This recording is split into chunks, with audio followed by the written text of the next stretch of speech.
Honorable members, let's pray. Almighty God, we humbly beseech thee to look with favor upon this Parliament of the Republic of Ghana. Grant that we may perform its high duty as in thy sight. Give divine guidance to the President of the Republic.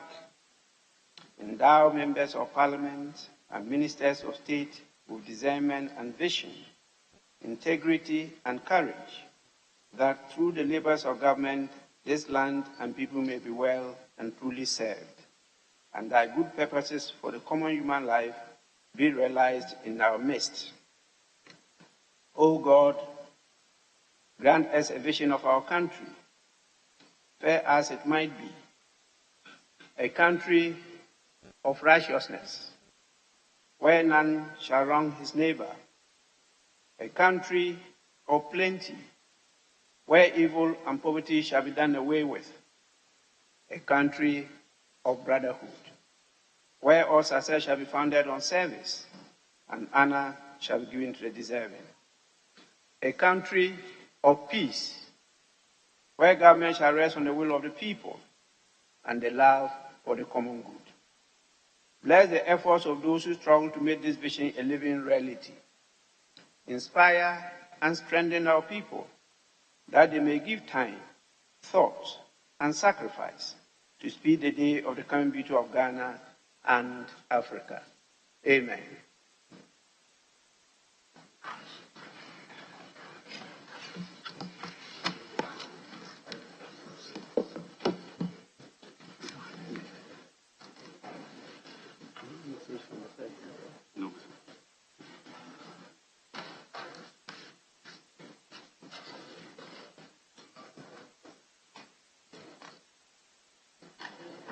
Honorable members, item 4.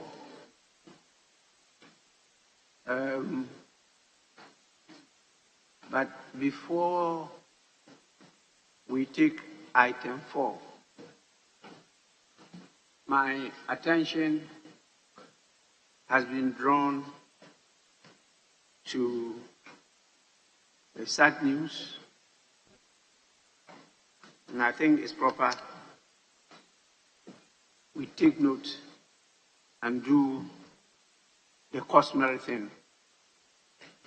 One of our former members of Parliament, he was a very illustrious member, very effective, very well respected, a very true gentleman. He told the former member of Parliament, Honorable Dr. Osei Akoto, who was not just a member of Parliament, but was also appointed a Deputy Minister of Finance and Economy, and later he became a Minister of State at the Ministry of Finance and Economy, and he really distinguished himself both the ministry and the Parliament of Ghana. Before even joining politics, he was a known face, very active civil society leader who worked in the then very vibrant economic NGO. They did a lot of work, finance and planning for this country. I really am sad when I heard that Honorable Dr. Akoto Osei, a former member of Parliament for Old Tafo, passed away just yesterday. I think it's proper we observe a minute silence for his soul. Please, could we observe a minute silence now?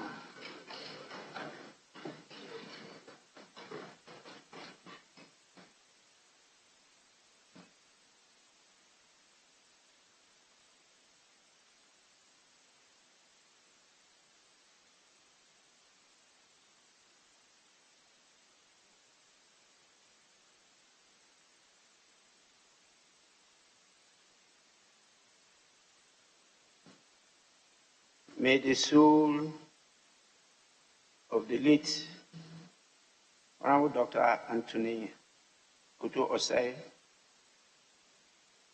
and the souls of all faithful departed rest in perfect peace. Amen.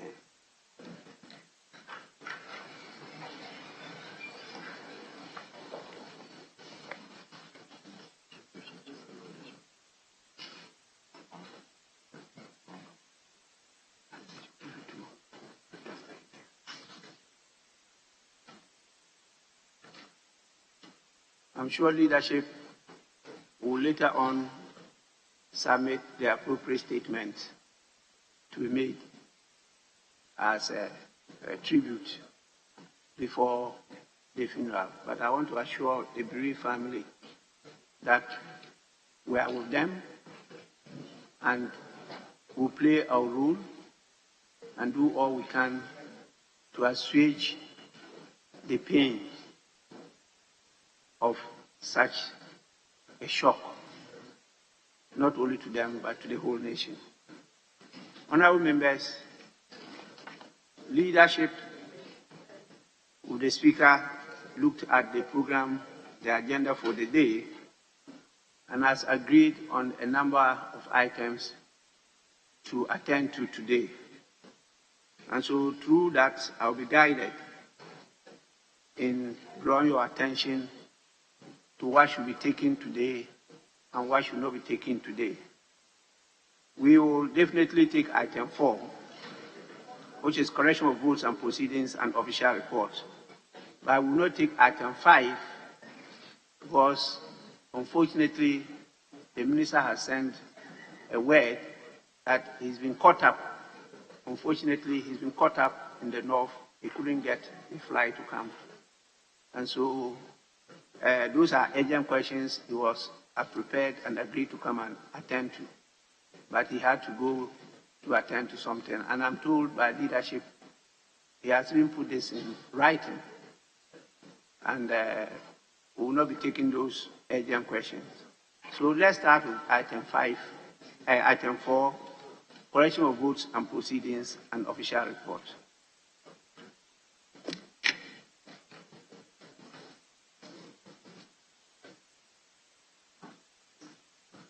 We will start with the votes and proceedings of Friday, 17th March, 2023. Page 1.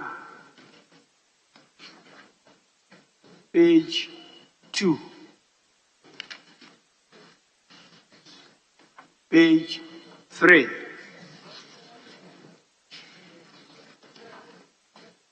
Page 4.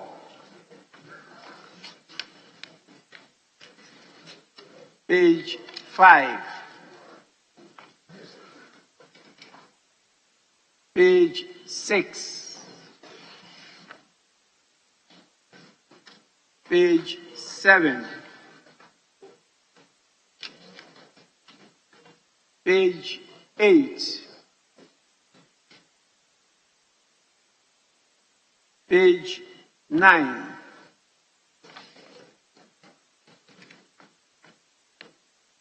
Yes, Honorable Kofi Adams, page 9. Thank you very much, Speaker. Speaker, page 9, item II and III. After the Second Deputy Speaker directed for this correction, he also indicated that the correction should reflect all other previous reports which marked these two colleagues as absent, that it should be captured as absent with permission. And that is not stated here.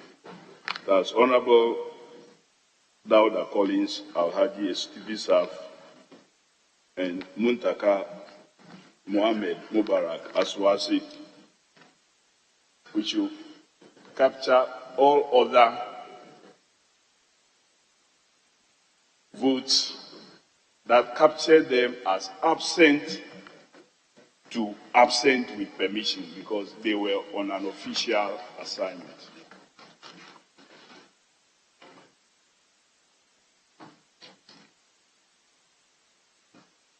Table office, please kindly take note and make the necessary corrections in respect of all votes and proceedings during the period under review. The said members were representing the House at the Pan-African Parliament.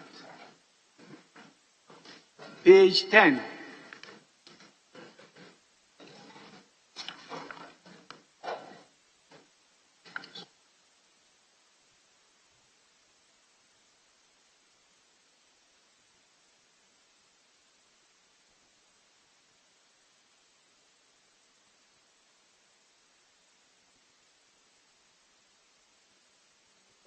Page 11.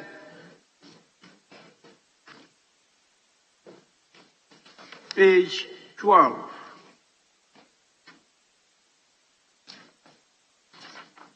Page 13.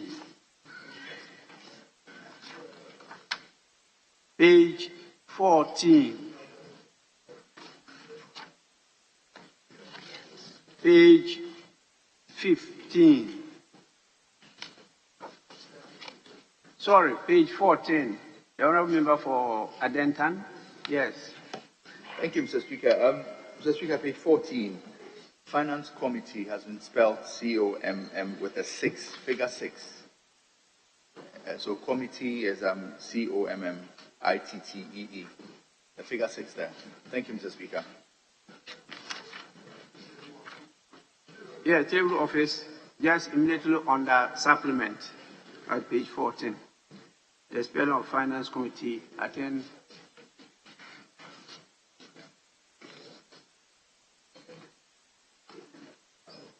That will definitely be a typo.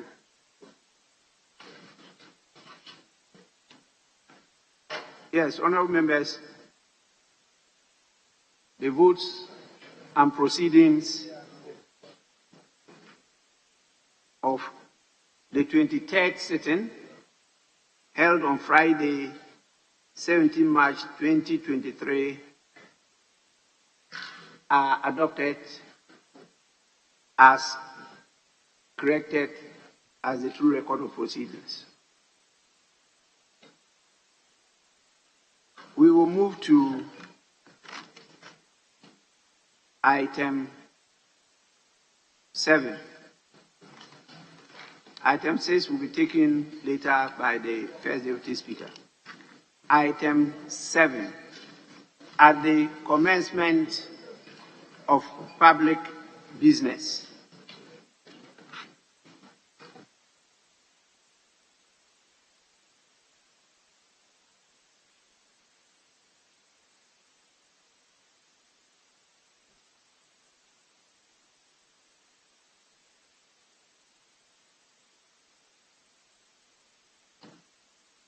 honourable members, my attention has been drawn to the fact that we have 2 copies of official reports.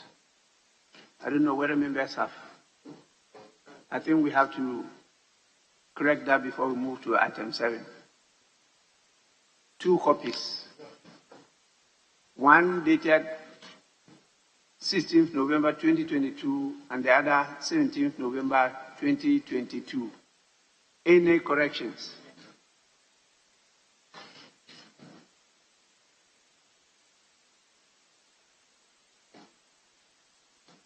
In the absence of any corrections, the official reports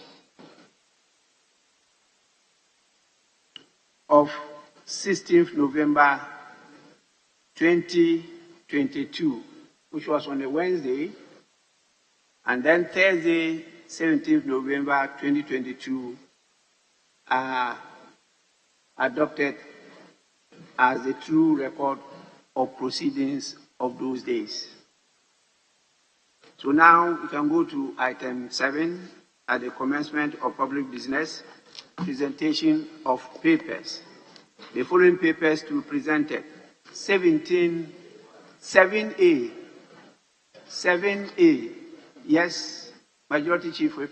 Speaker, I've related to my colleagues and I'll seek your leave to take 7A. Speaker, with your leave, 7A. Yes, any objection from the minority front bench? Mr. Speaker, I don't think it's something we will object. Because, Mr. Speaker, this is in the interest of the country because it's a loan government of Ghana took, and apparently that loan was given to the Development Bank Ghana, but they are on lending it to the Development Bank so they can collect the money back in future. I think it's something that is in the right direction. So if they want to lay it, you can accordingly lay it. Yes, Majority Chief Whip, you have the permission to lay the paper before the House. On lending agreements between the government of the Republic of Ghana, represented by the Ministry of Finance, and the Development Bank Ghana for an amount of 170 million euros to support the establishment of a financially sustainable development bank under the finance contract agreement between the government of the Republic of Ghana, represented by the Ministry of Finance, and the European Investment Bank for an amount of 170 million euros for the establishment of the Development Bank of Ghana. Honourable members, the agreement has been laid accordingly and is referred to the Committee on Finance for consideration and report to the House. 7B, yes, you have the same permission? No, Speaker, I'm seeking your leave for it to be done by the ever-present Deputy Minister for the sector. And Speaker, also further seek your leave for all the items to be taken in whole from I to XIX on page 6, from page 4 to page 6. Speaker, with your leave. Yes, no objection. Mr. Speaker, no objection. All right, we will take the 7B, Roman 1 to Roman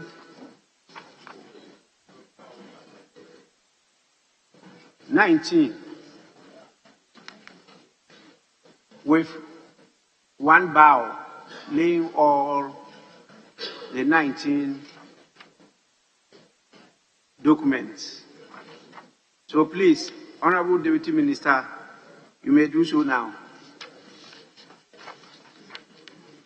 Timber utilization contract between the government of the Republic of Ghana, represented by the Minister for Lands and Natural Resources, and Samatex Timber and Plywood Limited, in respect of the Boem River Forest Reserve within the Awowing District of the Western North Region. Timber utilization contracts between the government of the Republic of Ghana, represented by the Minister for Lands and Natural Resources, and Timber and Consulting Limited, in respect of the Bemu Blocks 1, 2, and 3 Forest Reserve within the Achansi District of the Eastern Region. Timber utilization contract between the government of the Republic of Ghana, represented by the Minister for Lands and Natural Resources, and Samatex Timber and Plywood Limited, in respect of the Angobin Forest Reserve within the Wasa Amenfi Central District of the Western Region. Timber utilization contract between the government of the Republic of Ghana, represented by the Minister for Lands and Natural Resources, and Anglo-Gold Ashanti Ghana Limited, in respect of the Apamprama Forest Reserve within the Amensi Central South District of the Ashanti Region. Timber utilization contract between the government of the Republic of Ghana, represented by the Minister for Lands and Natural Resources, and Timber and Consulting Limited, in respect of the Burimu Extension Forest Reserve within the Brim South district of the Eastern region. Timber utilization contract between the government of the Republic of Ghana, represented by the Minister for Lands and Natural Resources, and Logs and Lumber Limited, in respect of the Sui River Forest Reserve within the Wedi, Seshi, Wieso, and Seshi, Akoto district of the Western North region. Timber utilization contract between the government of the Republic of Ghana, represented by the Minister for Lands and Natural Resources, and Logs and Lumber Limited, in respect of the Abonyariri Forest Reserve within the Esunafo South district of the Ahafo region. Timber utilization contract between the government of the Republic of Ghana, represented by the Minister for Lands and Natural Resources, and MF Timax Company Limited, in respect of the Bia tributaries for North Reserve, Forest Reserve within the Bia East district of the Western North region. Timber utilization contract between the government of the Republic of Ghana, represented by the Minister for Lands and Natural Resources, and Rasik Chim Company Limited, in respect of the Memaso Forest Reserve within the Doma Municipal of the Bono region. Timber utilization contract between the government of the Republic of Ghana, represented by the Minister for Lands and Natural Resources, and RK Prepara Company Limited, in respect of the Mempemaso Forest Reserve within the Doma Municipal of the Bono region. Timber utilization contract between the government of the Republic of Ghana, represented by the Minister for Lands and Natural Resources, and Joe Adair Company Limited, in respect of the Mempenso Forest Reserve within the Doma Municipal of the Bono region. Timber utilization contract between the government of the Republic of Ghana, represented by the Minister for Lands and Natural Resources, and Ken Royal Timbers, in respect of the Memeso Forest Reserve within the Doma Municipal of the Bono region. Timber utilization contract between the government of the Republic of Ghana, represented by the Minister for Lands and Natural Resources, and Aipa Wood Company Limited, in respect of the Fum Headwaters Forest Reserve within the Bosomi Frehu district of the Ashanti region. Timber utilization contract between the government of the Republic of Ghana, represented by the Minister for Lands and Natural Resources, and Jimpex Limited, in respect of the Suhuma Forest Reserve within the Seshi, Akuntumbra district of the Western North region. Timber utilization contract between the government of the Republic of Ghana, represented by the Minister for Lands and Natural Resources, and SYTT Limited, in respect of the Biata North Forest Reserve within the Esutifi North district of the Ahafo region. Timber utilization contract between the government of the Republic of Ghana, represented by the Minister for Lands and Natural Resources, and Goodrich Packaging Limited, in respect of Mempemso Forest Reserve within the Doma Municipal of the Bono region. Timber utilization contract between the government of the Republic of Ghana, represented by the Minister for Lands and Natural Resources, and Adras Company Limited, in respect of the Mempenso Forest Reserve within the Doma Municipal of the Bono region. Timber utilization contracts between the government of the Republic of Ghana, represented by the Minister for Lands and Natural Resources, and NASMO Company Limited, in respect of the Mempenso Forest Reserve within the Doma Municipal of the Bono region. Timber utilization contract between the government of the Republic of Ghana, represented by the Minister for Lands and Natural Resources, and Rahichem Company Limited, in respect of the Bimpon Forest Reserve within the Asin Fosu district of the Central region.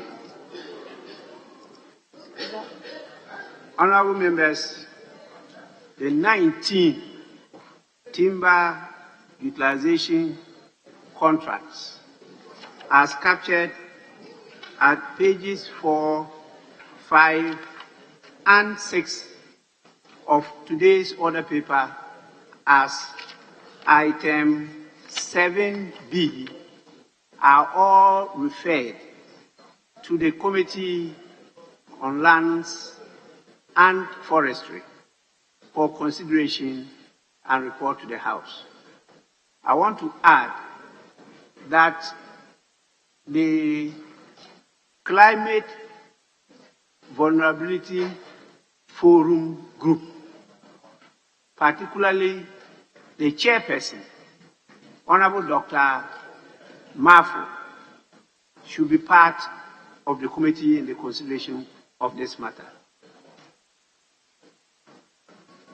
Honorable members, in the consideration of this matter, please, accountability, the trust that we give to the executive by our constitution, the lands, the resources, natural resources held by the president in trust for the people of the country are to be accounted for. It's not only money that we should hold the executive accountable for. 19 agreements. I'm dealing with nothing but forest. And so please take a serious view of it and do your work well. And tomorrow, after we've given approval, and there's anything concerning deforestation and the rest, don't blame the executive. Blame yourselves as the institution of parliament who are to checkmate the executive. So please, this is a very serious matter that the House cannot afford than to joke with. I urge the committee to do a good job before submitting the report to the House. I so direct. Honorable members, any guidance as to which item to take? Yes, please. Majority Chief Whip. Speaker, I guess we are ready to take item 6 now, as was agreed earlier. Item 6. Honorable members, item 6, statements. First Deputy Speaker to take the chair.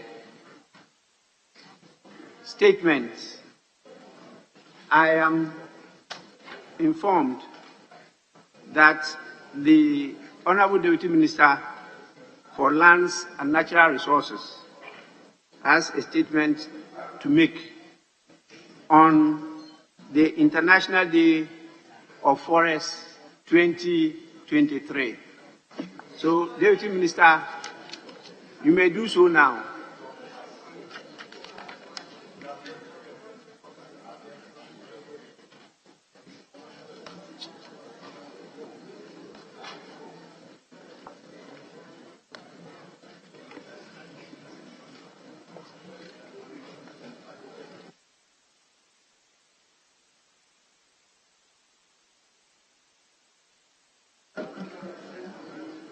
Thank you, Mr. Speaker. Mr. Speaker, I am very delighted to have this opportunity to share a message with honorable members of this August House as we observe the International Day of Forests today across the world. Mr. Speaker, on November 28, 2012, the United Nations General Assembly, March 21st, as the International Day of Forests, and to be celebrated on the 21st of March each year. The purpose of the International Day of Forests is to celebrate forests across the world and also create awareness on the role that forests and trees play in the socio-economic and environmental development of our nations. Mr. Speaker, the United Nations allows countries to select suitable periods in the year to celebrate this day so as to make the maximum impact based on their country's situation. Ghana, therefore, over the years, has celebrated the occasion in June, during which period we have good rains to plant trees across all ecological zones. Today, March 21st, 2023, is therefore a day of global and national celebration, and also a day to create awareness on the importance of forests and the need to protect and preserve them. Mr. Speaker, the United Nations each year identifies a theme for the International Day of Forest, and this year, the global theme is Forest and Health. This year's theme highlights the vital contribution of forests in supporting our health. As we are all aware, forests play a crucial role in the fight against climate change and its adverse health impacts, and support our survival and the sustainability of our planet. Forests are therefore more or less the lungs of the earth, as they give us so much to our health. They purify the water we use daily from catchment areas, clean the air as they capture carbon dioxide from the atmosphere, provide food security and nutrition, sustain rural livelihoods, provide employment and generate income, provide life-saving medicinal plants and improve our well-being, and they help reduce the risk of infectious and non-communicable diseases. Forests and trees are therefore to be loved, nurtured, and protected, and every one of us must contribute to that. Mr. Speaker, unfortunately, despite all these vital benefits derived from the forest, human activities have resulted in the destruction of the world's forest over the years.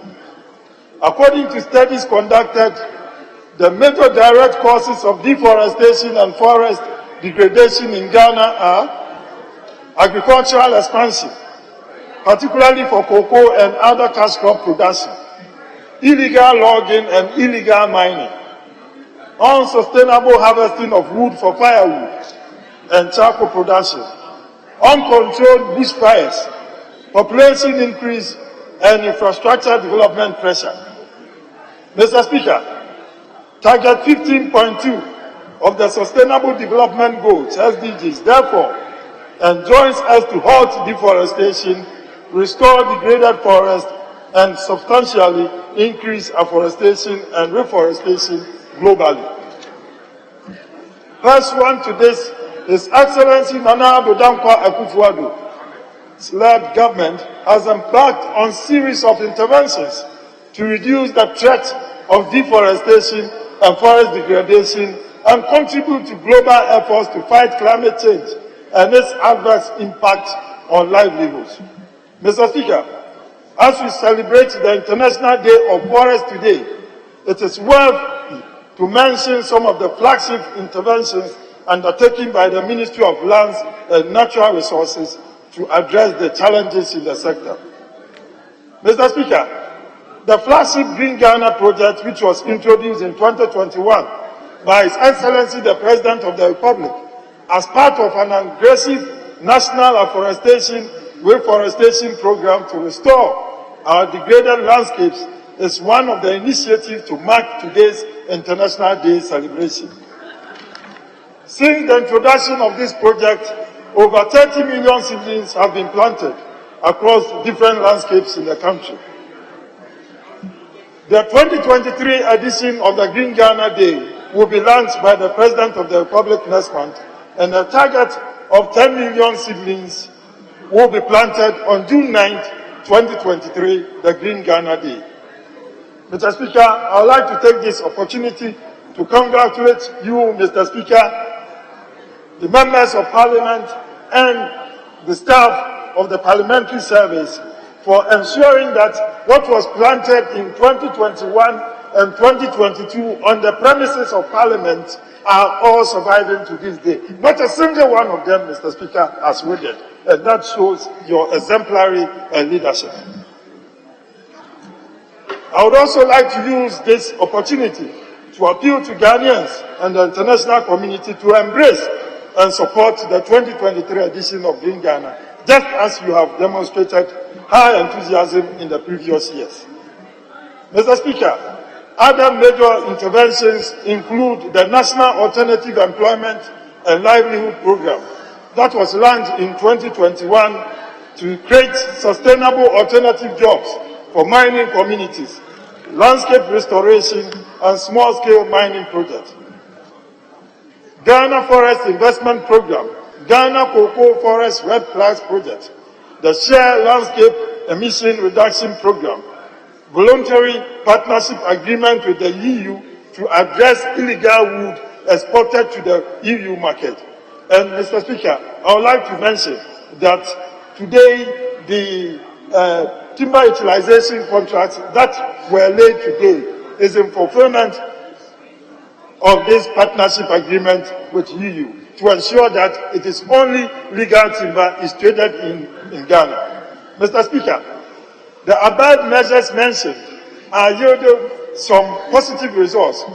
However, we still need a lot of work in this area as a collective responsibility from all of us to ensure that we leave our children unborn a better and richer forest estate than we inherited. Mr. Speaker, to observe the International Day of Forests, the Forestry Commission had a week-long program for school children, which is aimed at creating awareness and active involvement of children. March, there was a quiz for the Anumla cluster of schools involved 4 junior high school children. On the 20th of March, there was a debate between the Achimota School and Presec. These were keenly contested events which we will sustain years. Mr. Speaker, let us all support the vision of His Excellency, the President of the Republic, to restore our degraded landscape for better nutrition, a better environment, and a better health for all. Mr. Speaker, I say thank you for this opportunity. God bless our homeland, Ghana. Yes, Honourable Member. Thank you, Mr. Speaker, for the opportunity to contribute to the Deputy Minister's statement on International Forest Day. Mr. Speaker, the theme for the year suggests that forest is directly related to health, our health and vice versa. We always take water, we breathe in the air, we write, our students there write in a notebook. When we are sick, we take medicine, but we fail to make a connection to the forest.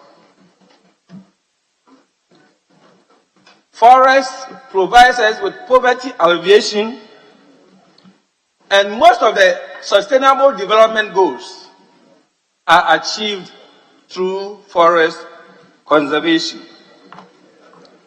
Despite all this economic, ecological, and social and health benefits, our forests have been put to danger by our own human activities. Those of us from the rural setting sometimes become sad when we see the activities of human beings geared towards destroying, unwanted destruction of our forest. We give way for bush fires perpetrated by our own carelessness. There is unprecedented destruction of the forest through our own galamsey and other activities. We bring down our forest indiscriminately by cutting down economic trees and all the necessary trees that can preserve the forest and then give us a very healthy environment. We forget to know that forest purifies air by removing pollutants and particles from the air. We forget that Forest provides us with fuel, and about 40% of our fuel needs are given by forest. We refuse to preserve our rainforest, knowing definitely that they give us about 25% of medicines, yet we devastate them. Mr. Speaker, forests give us hygienic drinking water, and they are home of many species, about 80%, including animals, birds, and pests. Our own activities give way to the drugs that is emanating from the forest. Mr. Speaker, it is very sad to know that efforts are being made to preserve our forests through reforestation. But it is sad to know that while reforestation is taking place at mathematical rates, deforestation is taking place at geometric rates. So how do we preserve that forest? Mr. Speaker, the time has come for us to take a critical look at how to preserve our forests. And may I suggest to the Ministry of Forestry and Land Resources, Ministry of Lands and Forestry, that at least we should ensure the introduction of afforestation programs in all, basically in all that I'm saying, areas that are taking place in the country. We should also try to control our forest bushfires in our rural setting we call chin-chin. And when there's a dry season and they go to the chin-chin, they set fire on the chin-chin means we use the fire to drive away the animals so that our dogs can follow them and catch them. That is how we call chin-chin. Mr. Speaker, I think proper utilization of forest resources should be encouraged. Proper care should be taken to protect the forest from pests and diseases. You are not making another statement. No, Mr. Speaker, I'm just giving out measures that we can use to control your contribution. So, Mr. Speaker, I think that we should take note of how we are destroying the forest and then make amends accordingly. Thank you, Mr. Speaker, for giving me the opportunity.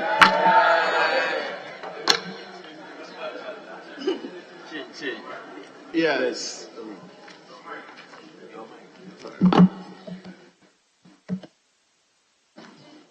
Thank you, Mr. Speaker, for the opportunity to contribute to this statement on the International Day of the Forest with the theme Forest and Health. Mr. Speaker, the function of forest cannot be overemphasized. I think that as the country that is very close to the equator and with the tropical and in the tropical zone, we do value our forest and what they economically support us with as a country. But Mr. Speaker, I just want to bring our mind to the practical aspects of how we are able to harness the economic potential of our forests in Ghana. Now, much as the theme is on forest and health, we should look at the economic aspects of it as well, because the economic aspects of it do contribute to our well-being and our health. Mr. Speaker, I have in my hand a book called the Ecotourism Handbook. It is published by the Forestry Commission, and within it, in my constituency, I have at least 4 forest reserves mentioned. Abasumba Forest Reserve, Ayiresu 1 and 2 Forest Reserve, Obotumfu Forest Reserve, Akrabon Forest Reserve, Upper Hills Forest Reserve. Mr. Speaker, much as this is a nicely published book for the benefit of the public, I think that we are not making enough use of our forests. These are wild biodiversity areas. Mr. Speaker, when you visit these areas right now, at the moment, they are not as they are described in these books. The Minister is smiling and he knows what I'm talking about. There's much more potential that the forest can offer. And I'll plead with the Forest Commission and the Ministry of Lands and Forestry to be a bit more proactive in getting some of the economic benefits that will eventually lead to health benefits to the people of Ghana and to my constituency, for example, as published in this book, which I can use as a ready example. Mr. Speaker, it goes without saying that in this day and age of climate change, we need the forest. They are like the lungs of our country. And a human body without a lung actually cannot live. In the same way, the forests are the lungs and the filters of the air that we breathe. We should be able to be monitoring the air quality that we have, and that will result in much more healthier environments for us all. When you go to areas, constituencies and districts that have good forest cover, you know that the quality of air that you are breathing is much more different from the, excuse me to say, even more polluted areas. Mr. Speaker, in this day and age of climate change, we also have to bear in mind that we have to balance the discussions of climate change and the environmental benefits also of the forest. And I pray that the Ministry of Lands and Forestry will do a bit more and be a bit more proactive in actually promoting on a district level the benefit of having the districts that have forests. You'll be a bit more engaged with the districts that have these forest areas so that they can realize the economic benefits of them and not leave the scale of regional and so on and so forth, whereby we cannot really feel the impact of climate change programs, climate change benefits, and so on and so forth at the district level. I'll plead that there's a bit more done on this International Day of Forest. We always support it because we always look forward to the Greening Ghana Day on June 5th, which is normally held on June 5th. And finally, Mr. Speaker, there also must be, these are havens for research, and we pray that the necessary research facilities and research institutions will also come and use our forests for that purpose, because we believe that research is never ending and we'll always be able to learn something new. I thank you, Mr. Speaker, for the opportunity. Thank you. Yes. I thank you, Mr. Speaker, for the opportunity to contribute to the statement made by the Deputy Minister for Lands and Natural Resources.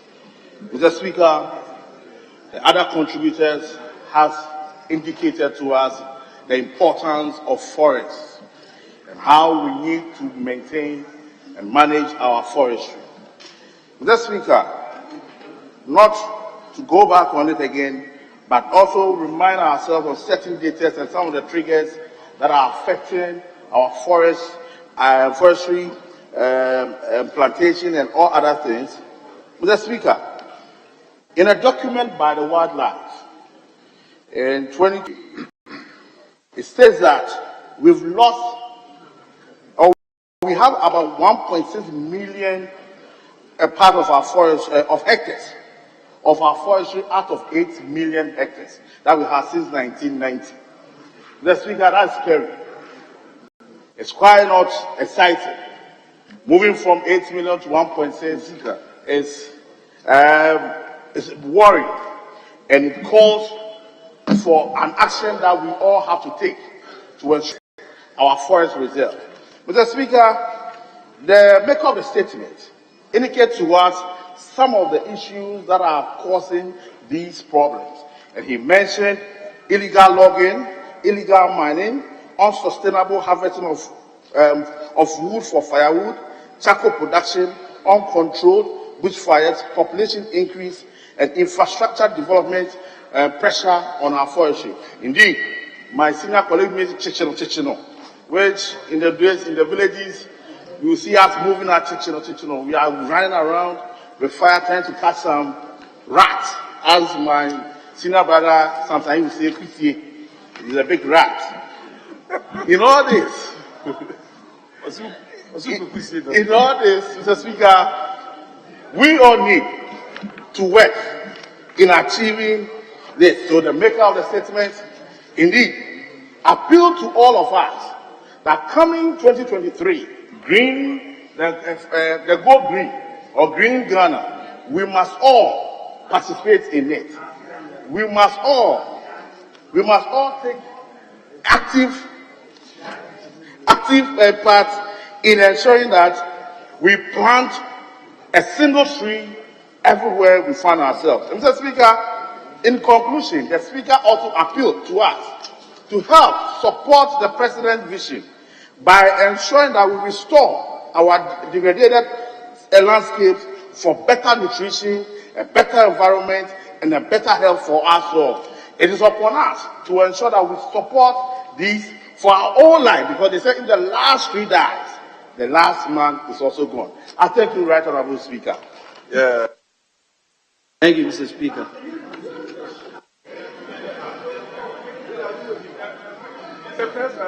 Thank you.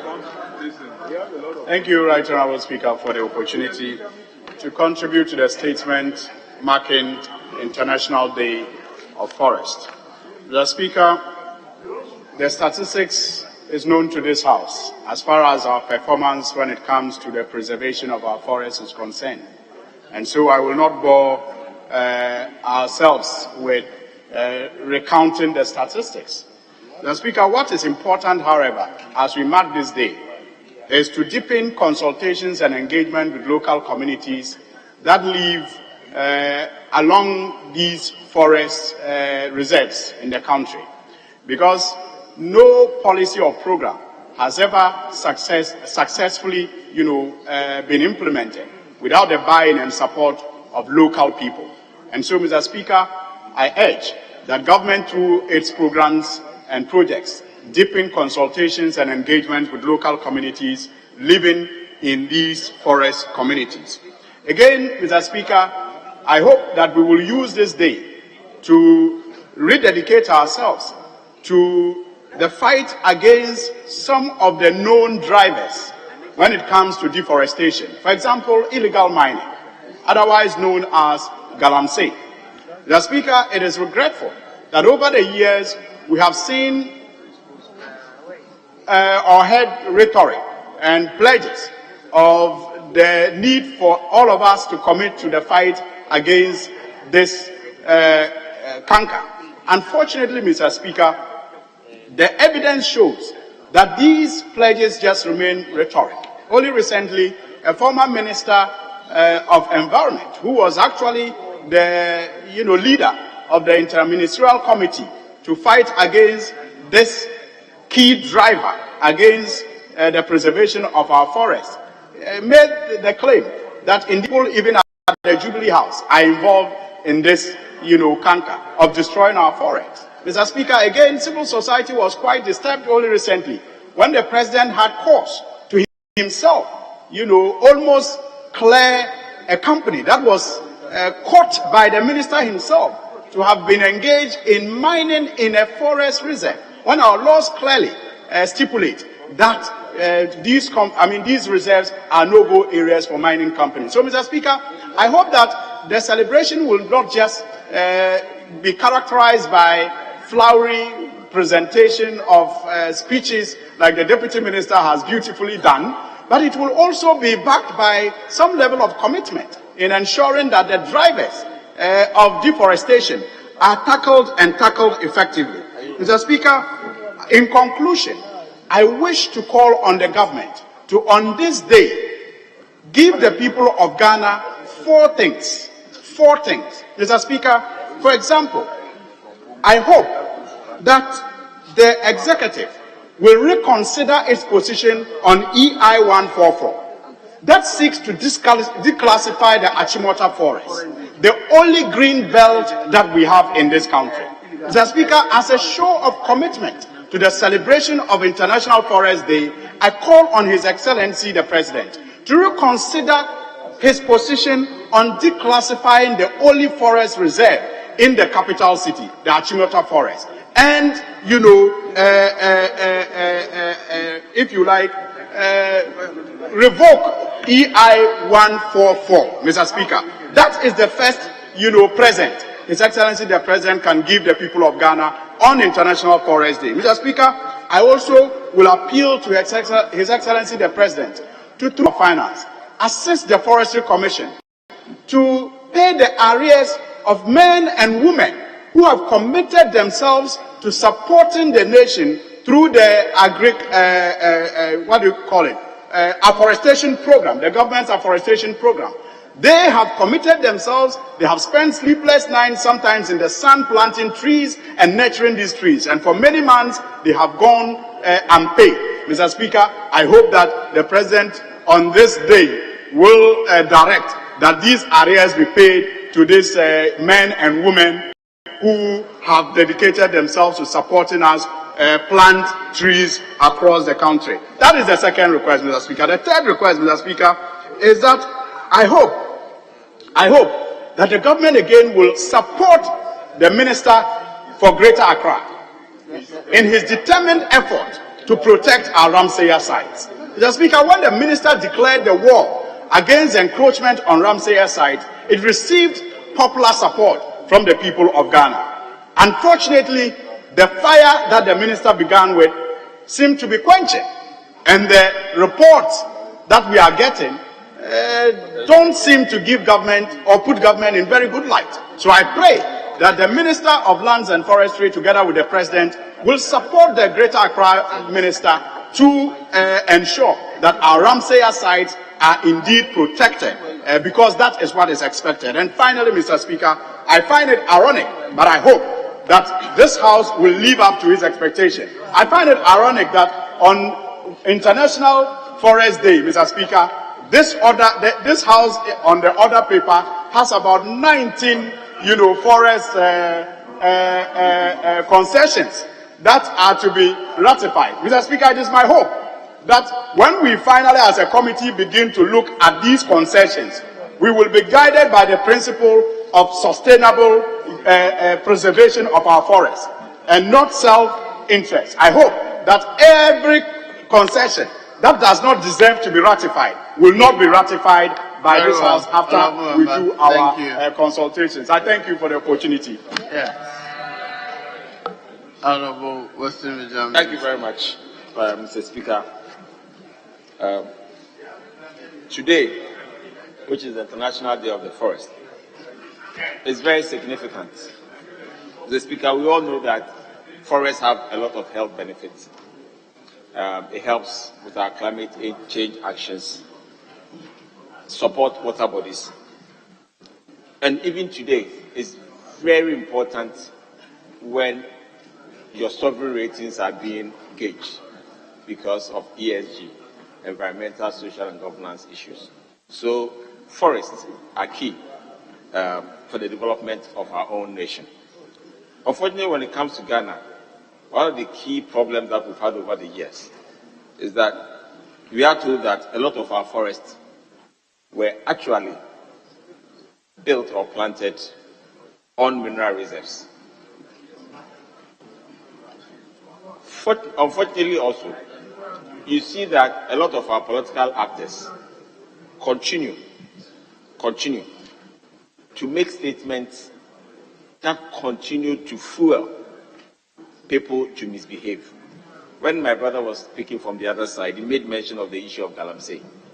We are aware in this country of a presidential aspirant, a former president, who had said that all those who had engaged in Galamsey and had been arrested and put in prison, is going to release them. All those whose machines have been seized, they are going to be released. Clearly, you are fueling Galamsey. And we need to also use this opportunity to make that big request to him to retract that statement he made in 2020. That will help us save our forest.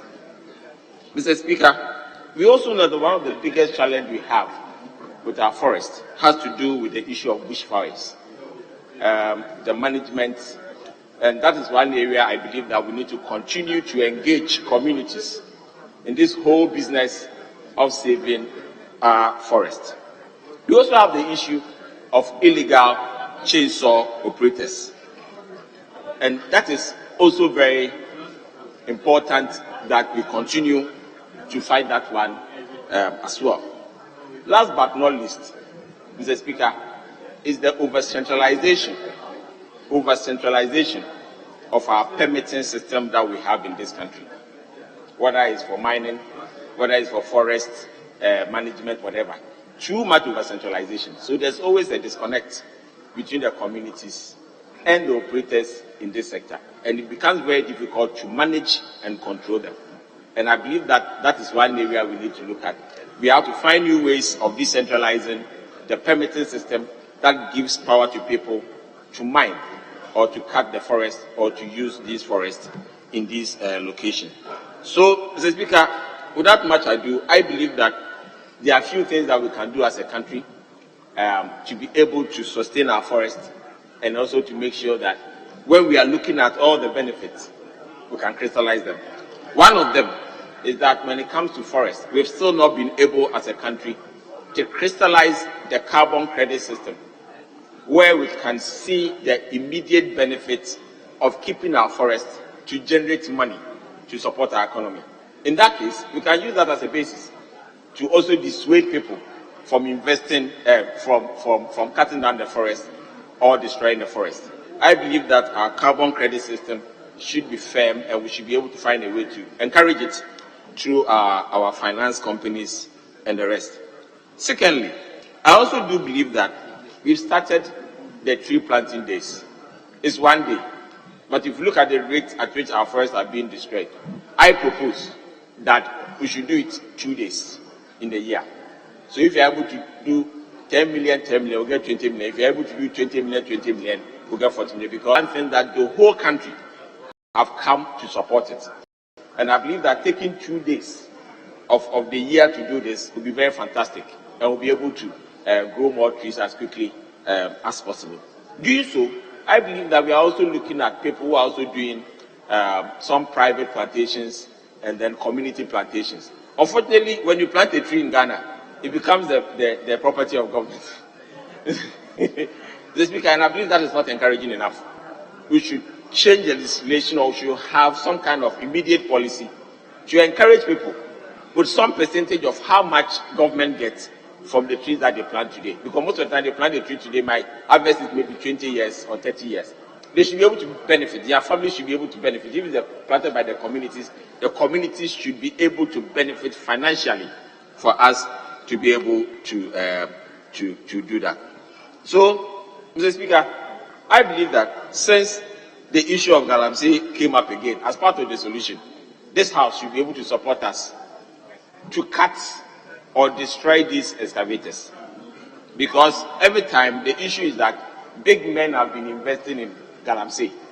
So if big men are investing in Galamsey, give us the power to burn the excavators so they stop investing in Galamsey. That's one way of keeping our environment, protecting our environment, and making sure that we are able to support the growth of our forests. And in doing so, I believe that our ESGs will go up. In doing so, our forests will be protected. And then in doing so, we can find new ways of creating wealth for our forests, for the country. With this few words, Mr. Speaker, thank you very much for the opportunity. I'll admit one each, and then I'll come to leadership. All right. Yes. Thank you, Mr. Speaker. Mr. Speaker, all right. I gave it to environment, but if you want to defer to him, I'll recognize. Let me. If you have given, see, and then may you allow me? I will do some 2 minutes, and I'll give you the rest. Thank you. Oh, indulge the two of us. Thank you. Yes. Thank you, Mr. Speaker, for the opportunity to make some few comments on this day, World International Forest Day. Mr. Speaker, I believe that if you go through the archives of this Parliament, we'll find a lot of statements that pretends to help us preserve our forest. But Mr. Speaker, I have always been of the view that for us to succeed in protecting our forests, we need to be working together. Ministries, departments, agencies must work together. There must be effective collaboration between ministries and departments. Mr. Speaker, I am saying this because recently I realized that on the Labadi Road, there's some road construction going on over there. And I wonder whether the contractor really appreciates the essence of those trees that when we're growing from school, when you walk in the sun and you are tired, you spend some time resting under those trees. Today, all those trees are gone. Then we turn around and ask people to plant trees again.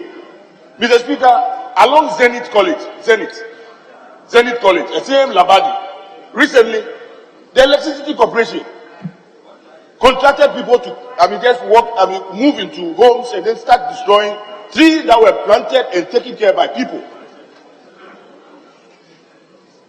Electricity Corporation.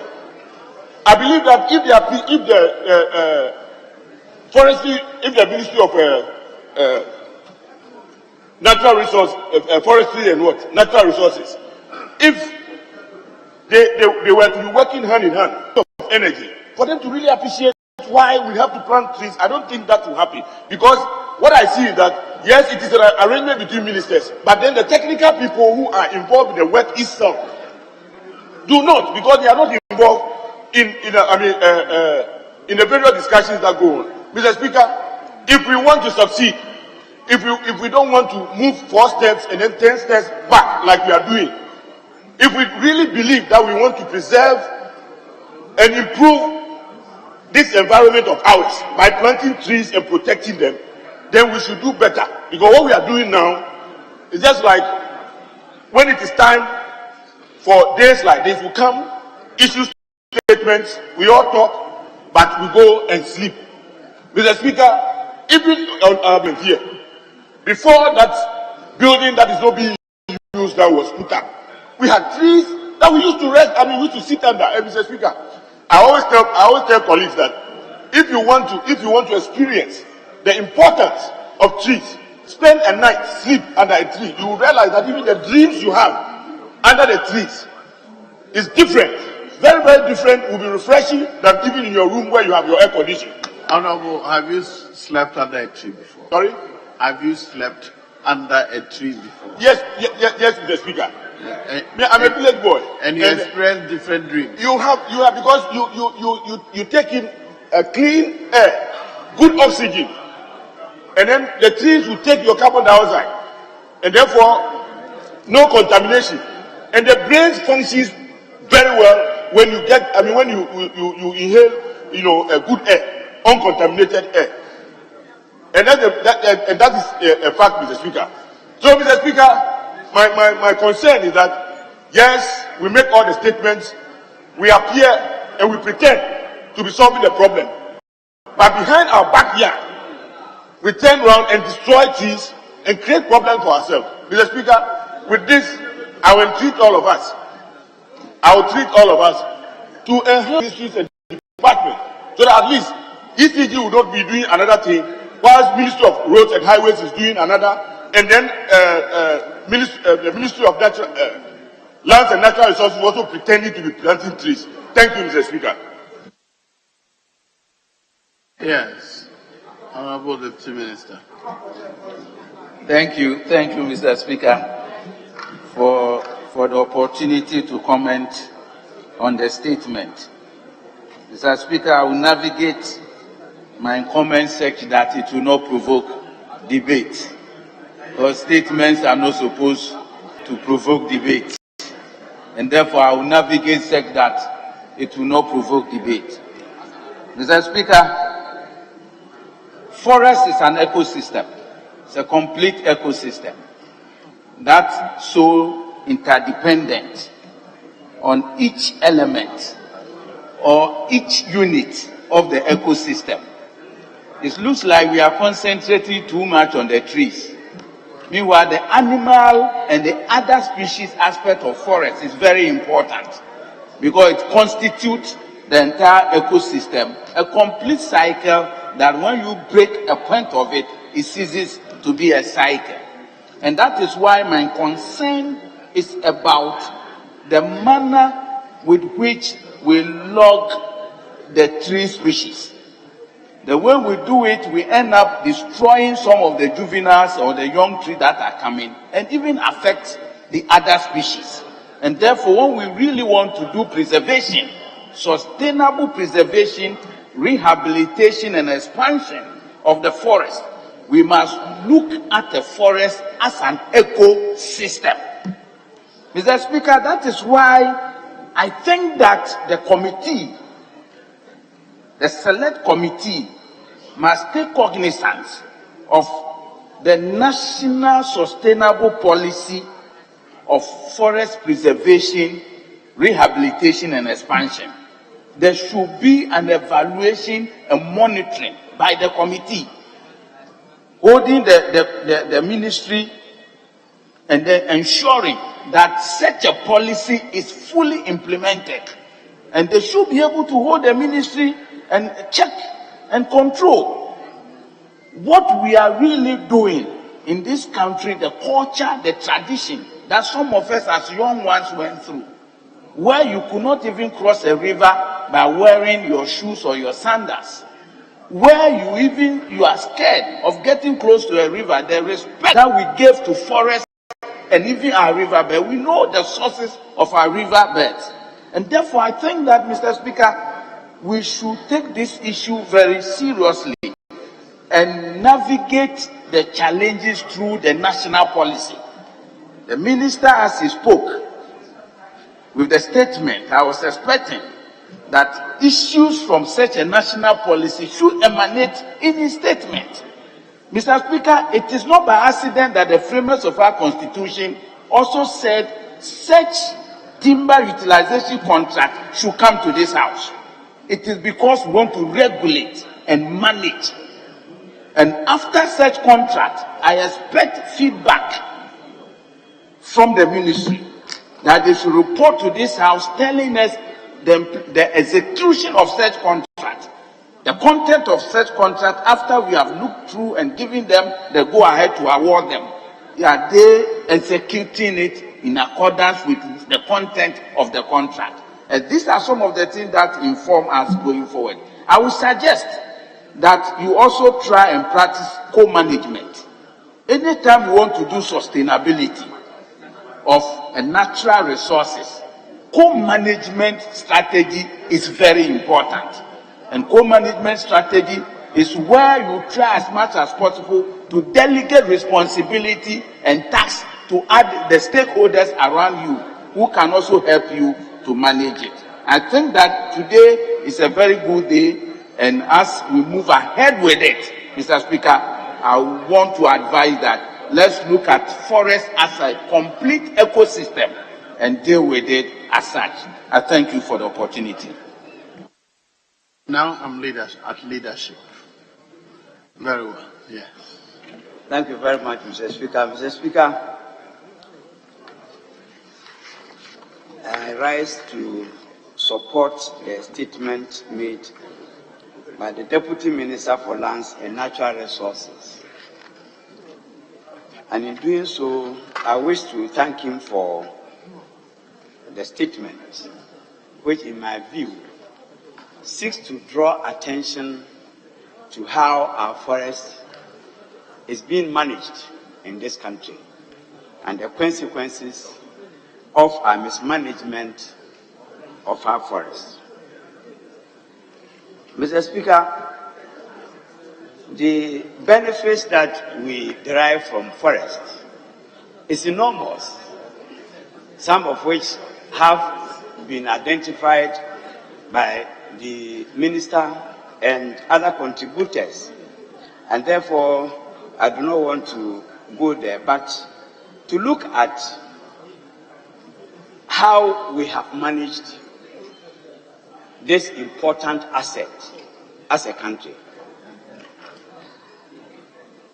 Mr. Speaker, when Ghana decided to put some forests under reservation, as much as 8.2 million hectares of forest cover was put under reservation in this country. And, Mr. Speaker, these forest reserves occur mostly on two lands belonging to our traditional rulers. By law, the Forestry Commission or government took over the management of these forest reserves from the owners of the land and entrusted the management of our forest reserves to the Forestry Commission, and therefore, by extension, to the Ministry of Lands and Natural Resources and Government. Over the years, Mr. Speaker, there's record that indicates that we have lost a lot of this forest cover. We now have something less than 1.6 million hectares of forest cover from 8.2. So if you want to make an assessment whether we have managed our forest well or not, it is very clear what we have done to ourselves. And the major drivers are farming, mining, and other things. But Mr. Speaker, it is extremely very difficult, almost impossible, to tackle the drivers of deforestation and forest degradation. How do you control farming in a country that depends on agriculture, like Ghana? It is extremely difficult, almost impossible. Mr. Speaker, there are some communities that were hamlets, communities today that were hamlets at the time that were putting the forest under reservation. Now these hamlets have become big communities. The off-reserve land that was available for them as a hamlet is the same land that is available to them, and they depend on agriculture. Where else do you want them to go for land? They will encroach on the forest reserve. We have encroached,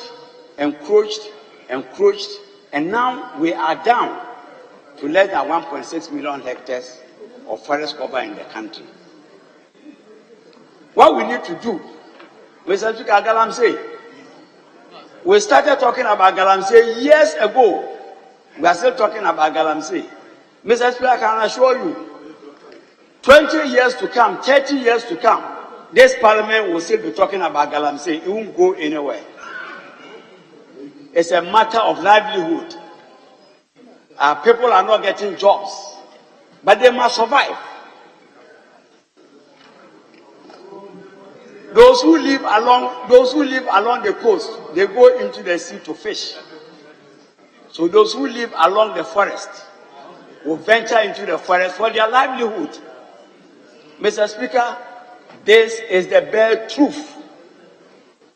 So any attempt to deal with the situation will be an attempt, but you can never solve Galamsey problems in this country.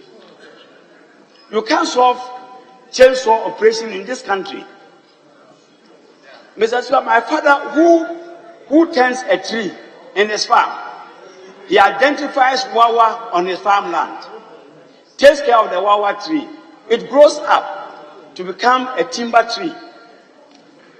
A timber operator comes, harvests the wawa. He has no benefit. The only benefit is royalty that is paid to the chief of the community. My father has nothing.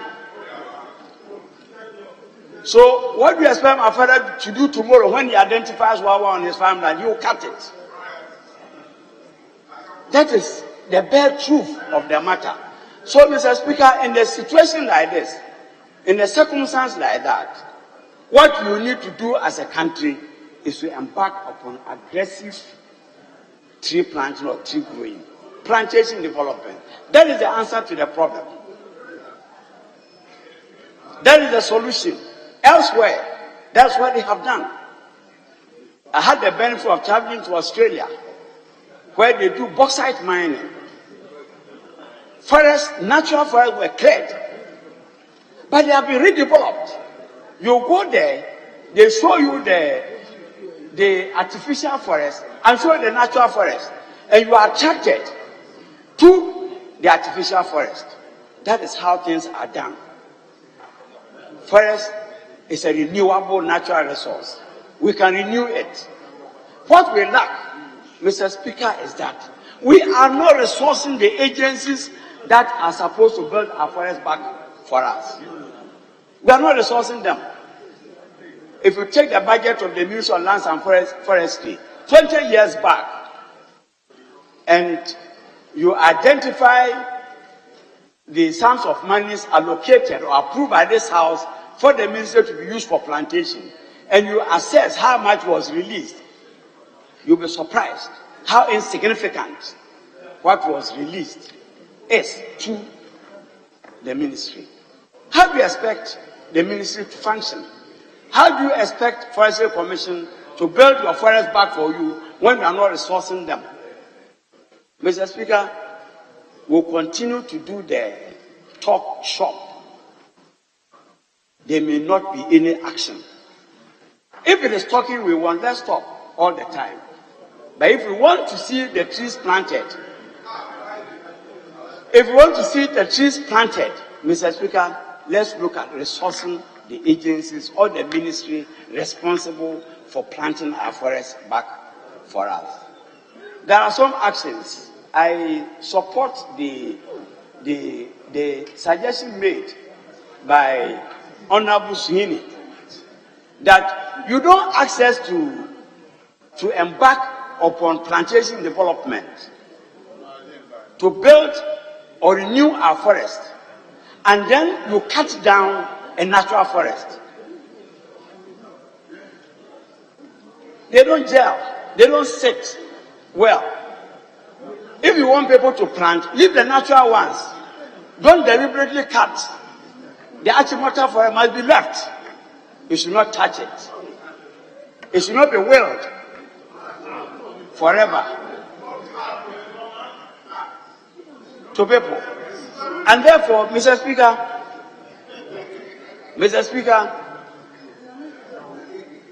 I support the position that we should allocate a lot of resources to the Ministry of Lands and Natural Resources to enable the ministry renew the timber resources we have or the forest we have in this country. That is the only way we can solve the problem. Mr. Speaker, with this few comments, since we have a lot of TUCs published in the other paper of today, which have been referred to the committee, we'll have another opportunity to deal with the other matters that haven't been touched upon when it comes to dealing with the TUCs. I thank you very much, Mr. Speaker. Yes, Majority Leadership. Speaker, let me commend the Deputy Minister for a statement nudging the House for us to set up this discussion and also remind ourselves as a House that indeed, as a House and as a nation, we have a role to play in this march to build on our forests and to help track down this problem that keeps reoccurring.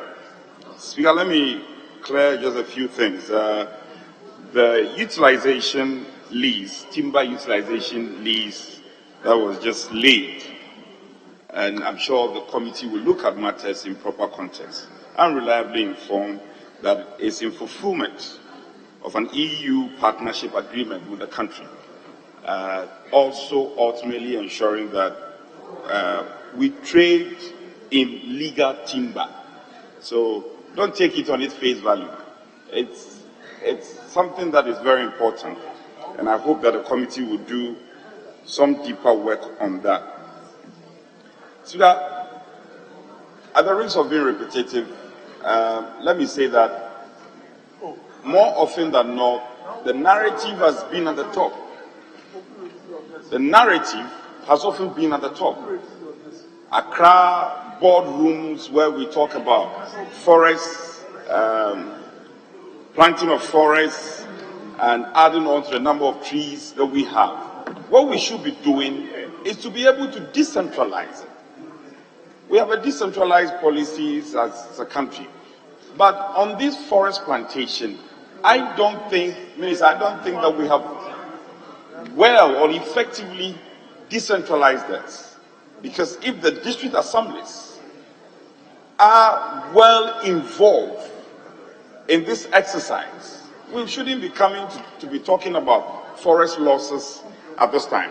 So, Minister, I think we should take note and let's find a way we can rope in the district assemblies to effectively play a role. Honorable Leader, kindly hold on. Yes, Honorable Minister, is your out of order? Mr. Speaker, the Majority Chief Whip made a statement that misleads this House and the whole country. He says that the TUCs that have been advertised is to comply with an EU requirement. Mr. Speaker, that is misleading. It has nothing to do with the European Union.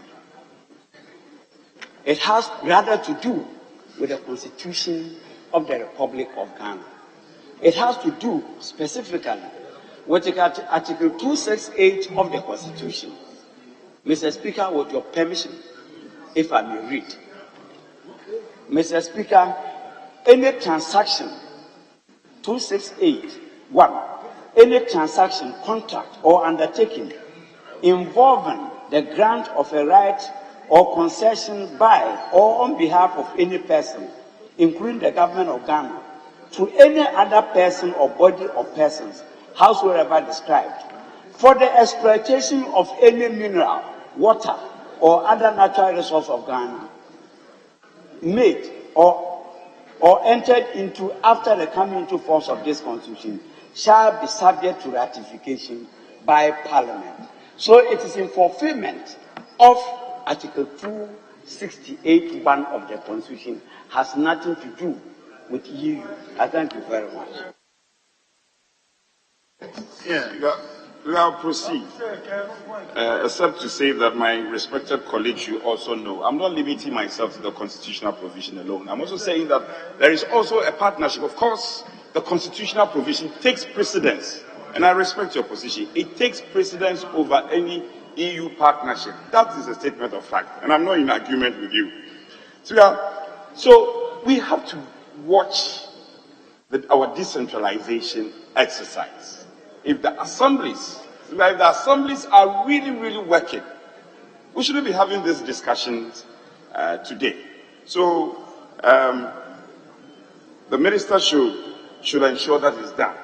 And this still cuts across sectorial functionality. The Minister of the local government all should bring themselves up to bear and get the assemblies to work effectively. Speaker, funding comes up, and there can never be enough funding for any of our sectors. All the sectors are crying for. The Minister of Lands and Natural Resources also need more funding. There can never be enough. So what do? Let's ask ourselves, in other jurisdictions, what is done? In other jurisdictions where their forest cover has increased, there is a wonderful partnership between the private and public sector. So we're not too far. Ethiopia, Nigeria, Kenya, after the last ranking, Ghana came last to all these countries. Ethiopia, Nigeria, Kenya. Why? If you check these countries, what they are doing is that all corporate bodies, may it be multilateral, private, corporate bodies, their function of CSR, corporate social responsibility, the government has a way of regulating. So you can't just get up and say that you want to build a school. or you get up and say that you want to drill a borehole. No, you will play and enforce your CSR function in direct respect to a certain template put out by the government. And I'm sure this is not beyond us. We can do it. Deputy Minister, I don't know if you're listening. This can be done. We have a number of corporate bodies in this country, and they are doing all manner of things that really don't go into government policy. So government can just tweak their functions in terms of CSR, and then a lot of funding can be rigged from this corporate body to support government funding, to support this afforestation exercise. More often than not, we take for granted the trees and the forest cover that we destroy. So it will interest you to know that even developed countries, they take particular attention to the number of trees they plant, and it's also not just about the plantation. So the plantation of the trees is as important as the maintenance. If you don't nurture the trees, they will not survive.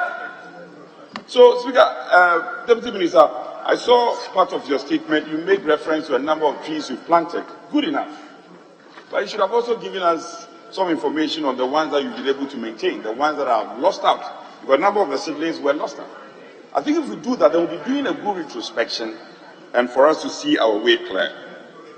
So it's not true that the trees that were located at the site for the National Cathedral have been destroyed, unfairly destroyed. No, they have been responsibly relocated to the National Parks and Gardens. So people, colleagues who made that statement, I think the honorable member who made that statement.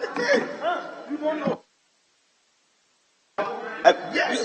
Most of the trees have been effectively relocated to the parks and gardens, and colleagues should check on that. So let me speak to the carbon credits. The narrative at the global level is not more carbon credit, but loss and damage. The loss and damage that is inherent with the destruction of forests, that is where we should focus on. Because Ghana is not an island. We live in a global world. And what the world and the UN and the African Union is talking about, that is what we should also be speaking to in terms of the narrative and what we want to lay emphasis on. So to conclude, Speaker, I think that the National Day of Afforestation, we shouldn't just focus on the celebration. We should rather focus on getting our districts and municipal assemblies to be more effective in the plantation and the nurturing of the seedlings that are planted. I think that if you're able to do this, we'll be making a very meaningful impact. To conclude, elsewhere, I'm told Pakistan, students who are entering into tertiary institutions, before they graduate, they are made to plant trees. And not just planting them, you plant and nurture them before you can graduate, and that has become a sine qua non. Nigeria, just here, you can't just graduate, but you need to plant trees. So when we appreciate the essence of trees in our lives, as the real essence of our livelihood, our treatments and the way we approach the forest will change. And just as the Honorable Moses said, it's not just about forests, it's for flora and fauna. And the lives of flora and fauna are intertwined. So we can talk about trees, but also talk about the fauna, who also depends on the trees, and they live in some symbiotic relationship. So we can celebrate an international day, but let's appropriate it well, domestically, into our unique challenge, and find a way to deal with this. I thank you for the treasure space. I'm grateful. Very well, honourable members. That is the end of the first statement made by the minister. I have three more statements, and fortunately these are rather short statements. The first one is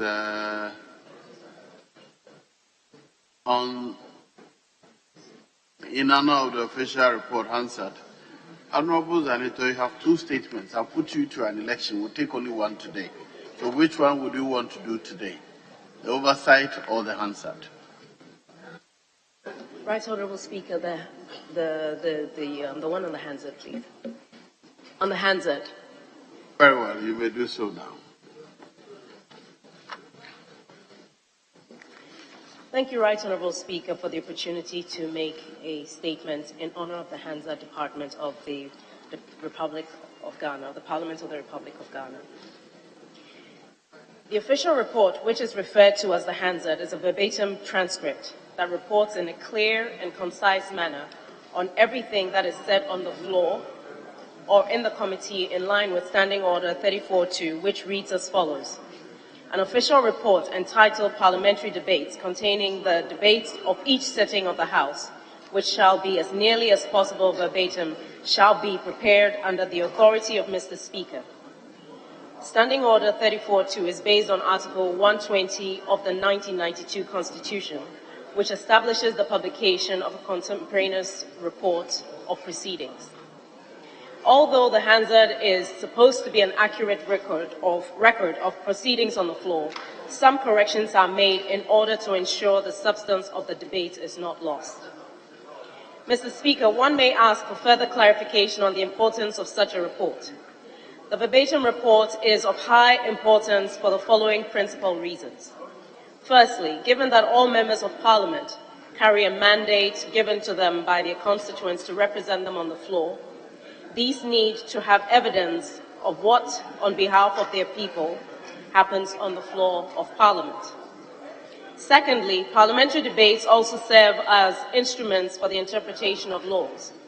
As outlined in Section 10E of the Interpretation Act 2009, in Ghana, a judge may refer to the entirety of parliamentary debates prior to the passing of the bill in the course of interpretations.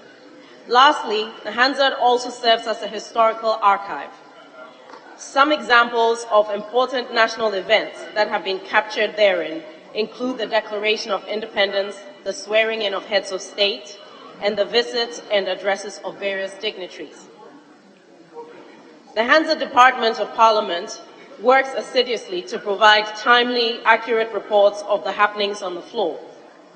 The staff of the Hansard Department sit in the chamber in 10-minute shifts to have an in-person experience of the mood and activities on the floor in order to accurately capture events on the floor in addition to the verbatim report. I would like to highlight some of the challenges that the Hansard Department faces. And I'm compelled to do so given the invaluable role that the Hansard Department plays in making proceedings of the House available and accessible to all Ghanaians.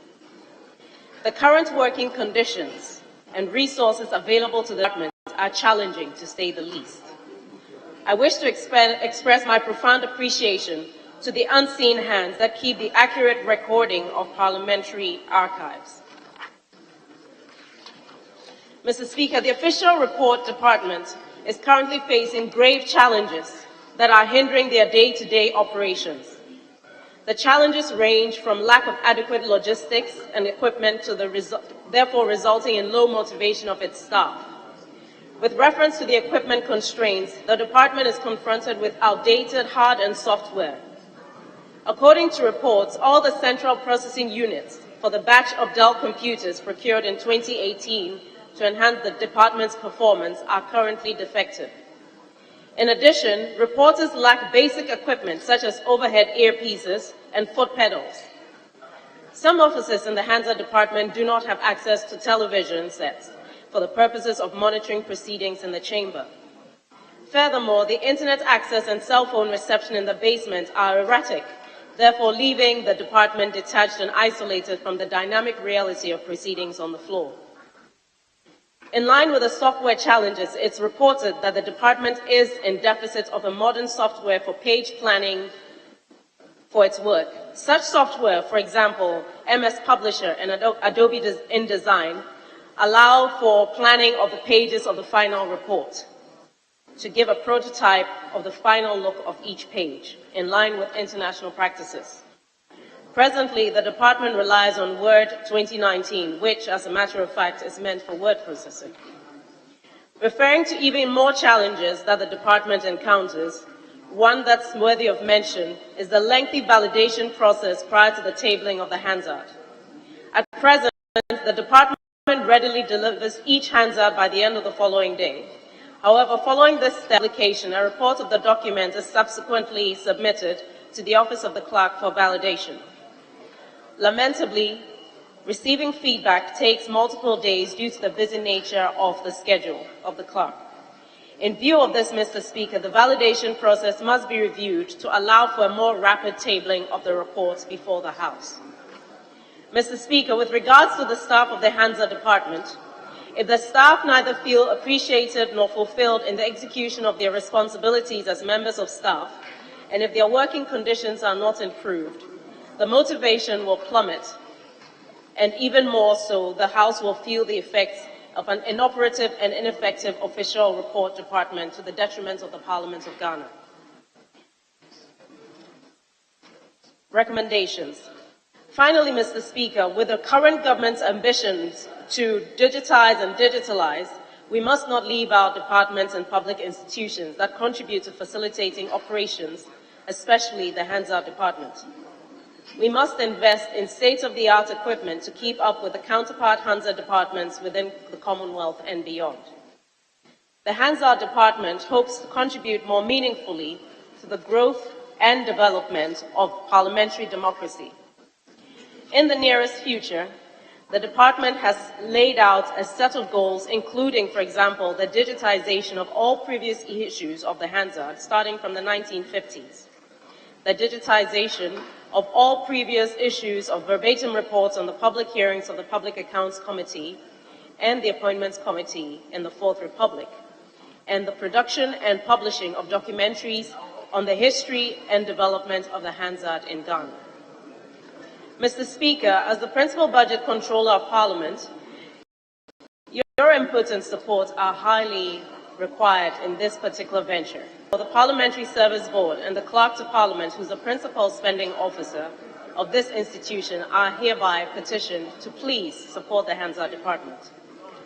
In conclusion, Mr. Speaker, I would like to also raise the public's awareness to the fact that working in the Hansard Department is a career option and definitely worth considering, especially for those who are doing degrees in English. Students and graduates should not only consider teaching, but also consider contributing their skills to the official report department of the Parliament of Ghana as a career option. And finally, to all the gallant men and women of the Hansard Department, past and present, I say Ayiko. Thank you for ensuring that there's an accurate record of deliberations on the floor. And thank you for always delivering despite the challenges you face. And thank you for your hard work. Thank you, Mr. Speaker.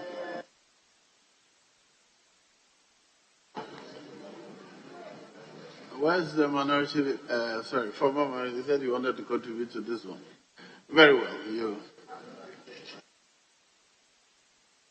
Thank you very much, Speaker, for the opportunity to make some few comments on this very important statement made by our colleague, Dr.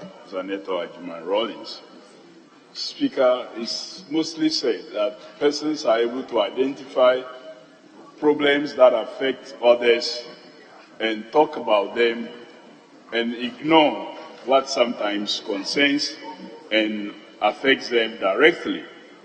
So a statement such as this helps us to work towards finding solutions to what affects us directly.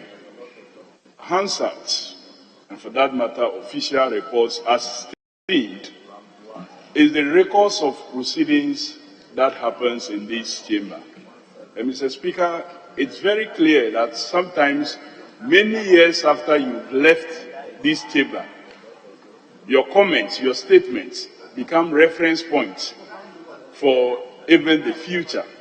And so if these reports are not captured in good time, and sometimes if there are some errors, to enable you correct them, so it can be appropriately captured, it ends up creating problems for the contributor or the maker of a statement in future.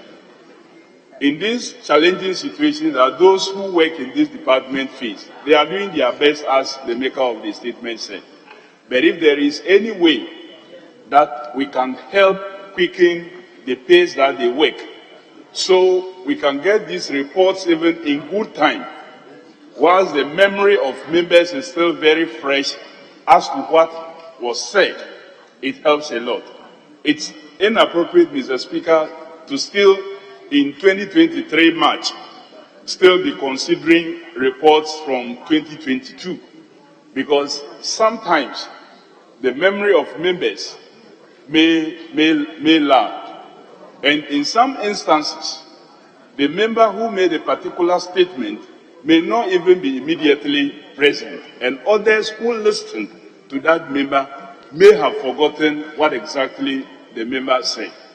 So in this statement is a call, Mr. Speaker, or a challenge to us to make sure that we do something about these reports, because that will necessarily serve as a reference point, as information that will guide future lawmaking. And I want to thank my colleague, Dr. Zadeto Ajima-Rawlings, for bringing this up. And I believe that the House will take it a bit more serious, look at processes of improving the capturing and reporting of these official documents back to the House, so we can have accurate reports. We can have reports that in future we will not be seeing persons challenge it out there, even though it's dubbed as official report. Mr. Speaker, with these few words, I want to thank you for the opportunity and truly thank the maker of the statement. Thank you. Yes, leader. Mr. Speaker, let me thank you very much for the opportunity to contribute to the statement ably made by Dr. Zanato. I always get it wrong because sometimes I don't know how it is well pronounced. Mr. Speaker, for bringing the matter of the official report and Hansard to the fore on the floor of Parliament and urging that appropriate action and adequate resources be made available for that department and other departments within the parliamentary service to support Parliament play its constitutional role as the legislative arm of government. Mr. Speaker, commendable as it is, the solution lies at two levels. One, the board. And Mr. Speaker, thanks to Professor Okwe, as first and second deputy speaker, you sit in the expanded board of the parliamentary service. This is a matter the board must give adequate attention in terms of resource allocation to the various departments of Parliament to function well. But Mr. Speaker, let me focus whilst quoting here the invaluable role the Hansard departments plays. And Mr. Speaker, rather disappointingly, this House and members of Parliament have not even helped themselves nor helped the Hansard department.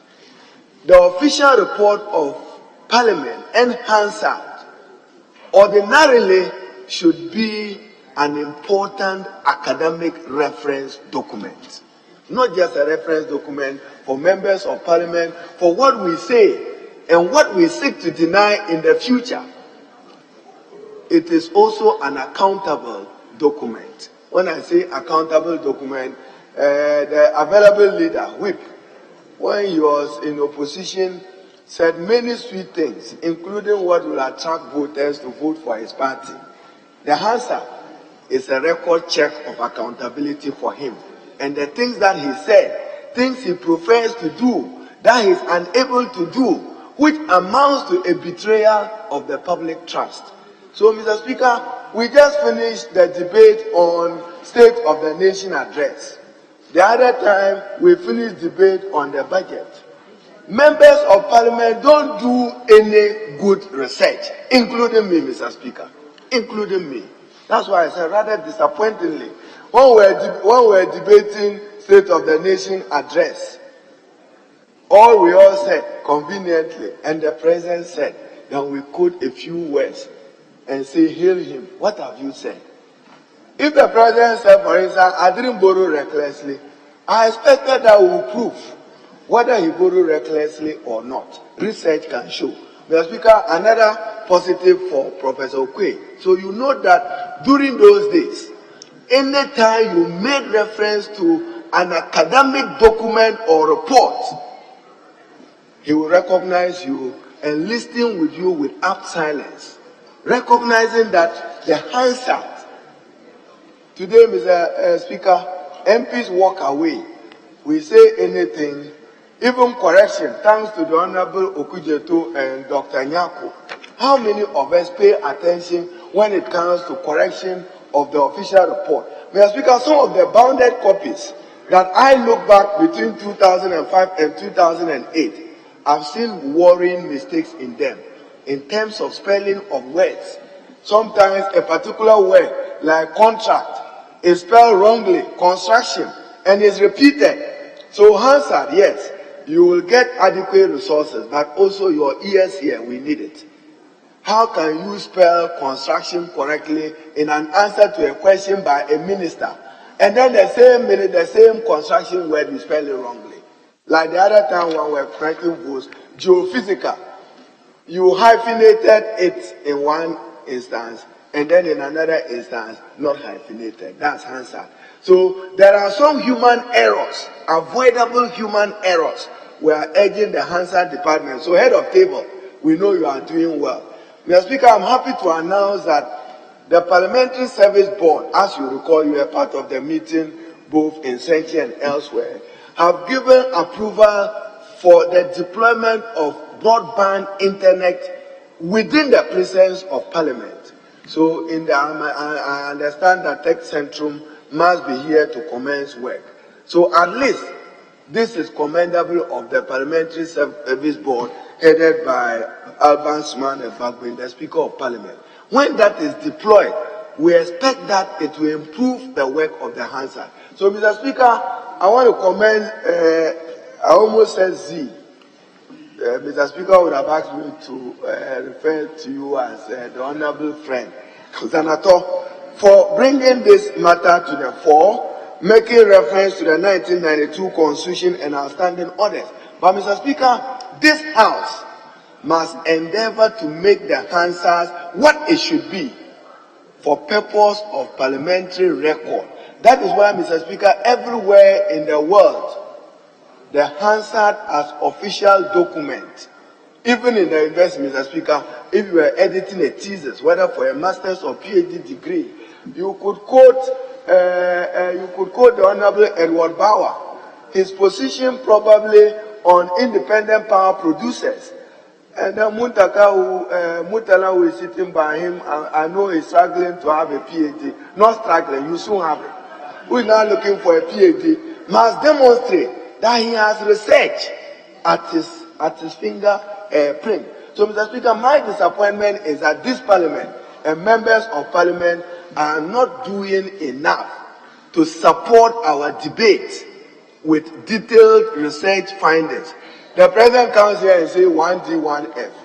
No MP is able to tell us where they are, how many people have been employed, how much it has contributed to GDP. Mr. Speaker, all they say is that the President has done well. 191, 1D, 1F. And so what? That is what Hansard must seek to do. So, Mr. Speaker, I want to commend her, and I believe that the board, and I know you have interest in a strengthened and accountable parliamentary service headed by the clerk, you do your utmost best to recommend adequate resources allocated to the department which is responsible to the Hansard. Mr. Speaker, they are not on their own. The head of table supervises that together with many other entities that work with them. I'm aware that the newly created organogram have new institutional heads as to who does what and who should do what. But for Hansard, Mr. Speaker, even here, attendance, we expect that it should be electronic. When you enter, then biometric, I press that Haruna Idrisu was here with my thumb. Mr. Speaker, again, it's only in Ghana that we have silos of data. Everybody is taking biometric, the same biometric anyway. Why? So, Mr. Speaker, let me end here commending you, but MPs must endeavor to do more research and be assured that Speaker Bagbin and the board will make sure that adequate resources is allocated to Hansard. But you also must encourage Hansard. And Mr. Speaker, my final comment. The courts have employed a certain system which allows for the verbatim reporting of it. Sometimes, Mr. Speaker, as we are entering, we see them sitting here. Then they say Hansard. The honorable head of table is encouraging them to do shorthand. No. There is now technology. As you are speaking, it is transcribing what you are doing. And I do recommend that Parliament can take advantage of technology in order to improve what the Hansard department can do. There is a lot of it elsewhere. I know along the line, to commend the clerk, Cyril Insia, in one of the NCSL forum, Honorable Ahmed, he actually, together with the Honorable Chairman, were trying to engage some U.S. entity of the NCSL to come and improve generally of our reporting system here. Thank you, Mr. Speaker. Well, I'll give you the last one. Speaker, thank you for the chance to say a few words in respect of the statement delivered by the Honorable Senator Ajimaronis. Mr. Speaker, indeed, the statement is timeless because just last Thursday, I was approached by the Hansard department to answer to some questionnaire regarding the performance of the department and whether or not the reporting period of submitting the Hansards for scrutiny, consideration, and approval should be weekly, should be daily, or should be monthly or quarterly. And so that questionnaire, that small research among members seeking our views regarding how the Hansard department should structure its reporting period is timeless and fortuitous. Mr. Speaker, the term Hansard didn't come by accident. It came as a result of a family in Norwich that devoted itself to printing the parliamentary reports from the UK Parliament. The family was called the Hansard family. And the person who led this in 1774 was called Luke Hansard. He took an apprenticeship with a printer for the UK Parliament and began to publish the reports. And by 1800, he had become a sole proprietor of the business of reporting the parliamentary debates. And in the late 18th century, the reports had become fairly official. But the report formally became official from the Hansard family printers in 1909. That is how come the document that captures the mind of Parliament at every time became known as the Hansard reports. Mr. Speaker, the Hansard is the memory of the House. And indeed, if you read Supreme Court cases emanating from the House of Lords in the UK, like Pepper and Hart, that considered the importance of interpreting constitutions and enactments from Parliament, it spoke about the Hansard being a guide to the court as to exactly what Parliament meant or did not mean in passing a particular legislation to serve a certain purpose. So the importance of Hansard is so critical. It actually serves as a research guide for a lot of scholars on parliamentary democracy and practice. And of course, if you read the locus classicus on parliamentary democracy, books by people like Totten on legislative drafting, they indicated the importance of Hansard. And so, Mr. Speaker, the statement is timeless, is very important. And I hope that the research that they conducted just last week, the outcome will help to redesign or restructure the Hansard department. And Mr. Speaker, let me also say that as a House, we need a proofreader for the Hansard reports. In addition to the corrections that we made on the floor, there has to be an official proofreader for the Hansard reports. Just like any properly set up journal, that before they go to publication and materials are published, we are proofreaders to be able to edit thoroughly the information that are printed in that journal. So, Mr. Speaker, with these few words, I want to commend my sister for bringing this matter to the attention and consideration of the House. I thank you. Do the leadership wish to comment? Yes. Thank you very much, Mr. Speaker. Mr. Speaker, may I use this opportunity to also commend the maker of the statement, Dr. Zenato Ajeman-Rollis, for bringing this to the attention of the House. Mr. Speaker, when we came here in 2009, the Hansard was an important document which we used to know how to start working in this chamber. So even after sitting, we used to collect the previous Hansard, read through, and see how some of the personalities in this chamber who were highly regarded as people that we wanted to learn from, how they made their submissions. And Mr. Speaker, it will interest you to know that in doing so, it made us pay attention and to know what is parliamentary language and what is not parliamentary language. And Mr. Speaker, Parliament at that time did not have enough staff. The staff or numerical strength of the parliamentary service, as we have now, is more than what used to exist at that time.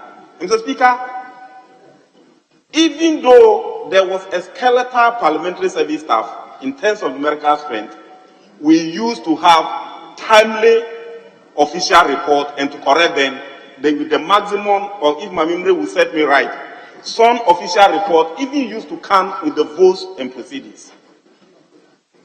You come to the chamber, you are given yesterday's parliamentary report together with yesterday's votes and proceedings. Mr. Speaker, as I speak to you, we are in 2022 July or 2022 August. We amongst the backlog of official report in terms of months, not days. And Mr. Speaker, when that happens, you are demotivating the staff at the Hansard department. And they are the unseen staff. Mr. Speaker, when we position them, they are the basement. They used to be at the basement. At that time, Parliament did not even have a whole setup of a printing room. So if the maker of the statement is drawing our attention to the conditions of service or working conditions of the people at the parliamentary, at the Hansard department, Mr. Speaker, it's a worthy call. As for the chamber here, everybody sees us. But somebody comes at dawn. If Parliament will adjourn at 1 a.m., they will go at 4 a.m.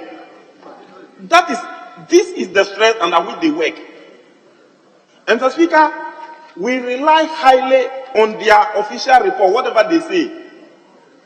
I made an attempt to question why there were backlog of official reports that were not frequently coming for us to correct on. Mr. Speaker, beyond the software challenges that the maker of the statement is talking about, there is over-concentration of official reports for somebody to correct before giving the go-ahead for them to be printed. So if some members are calling for proofreaders, Mr. Speaker, if you make, there's one advice which my political godfather, the Honorable Johnson Sidun Ketia, told me, that Ahmed, when you are given power, delegate. Excessive power will break you down. So when members are given responsibilities, they must delegate. And nobody can be perfecter of everything.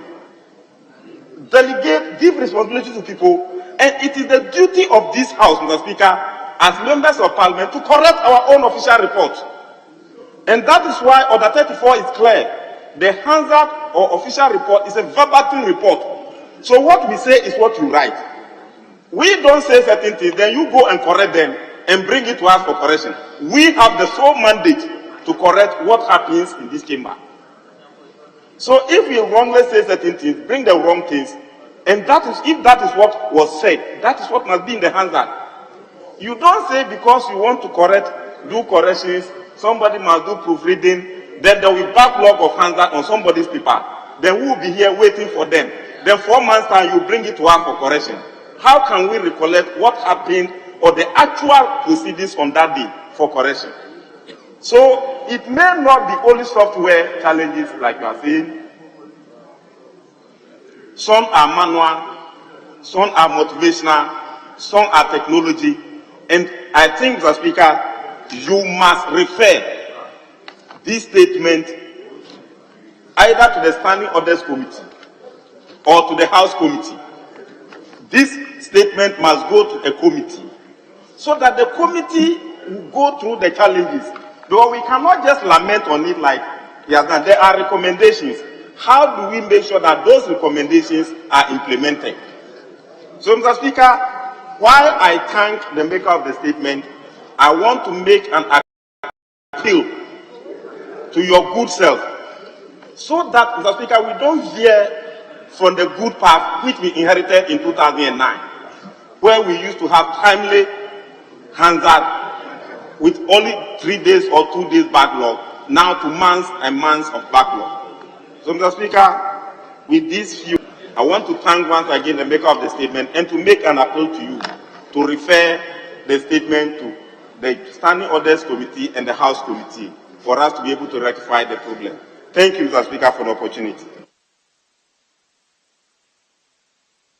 Very well. Honourable members, I join my colleagues in congratulating the maker of the statement, and indeed I wish to join the maker of the statement in applauding the Hansard department. I see that they are all up there enjoying their statement. We know that they make sure that whatever we want to put across is preserved for the future. And indeed, just 2 days ago, I asked my clerk to find some information for me.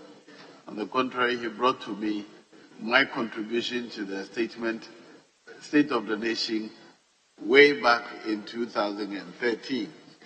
But it was refreshing reading what I stated then today.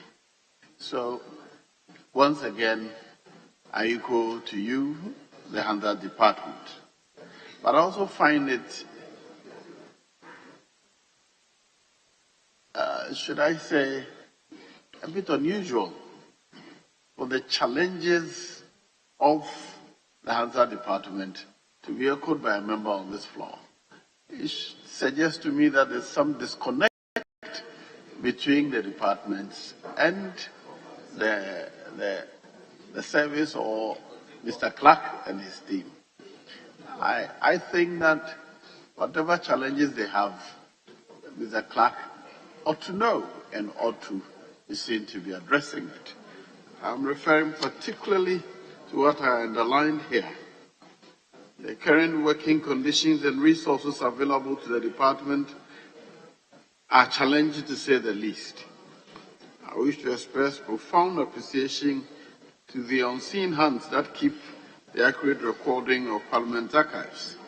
When you come to page 2.5, the challenges range from lack of adequate logistics and equipment to the resulting low motivation among the staff.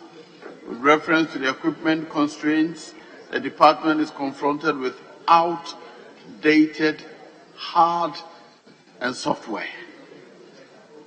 These are very telling comments on how we're keeping the things we need to work here updated. I wish the House Committee, who are the leaders of the House Committee? Honorable Majority Leader, the House Committee, Ochiwip, who are your House Committee members?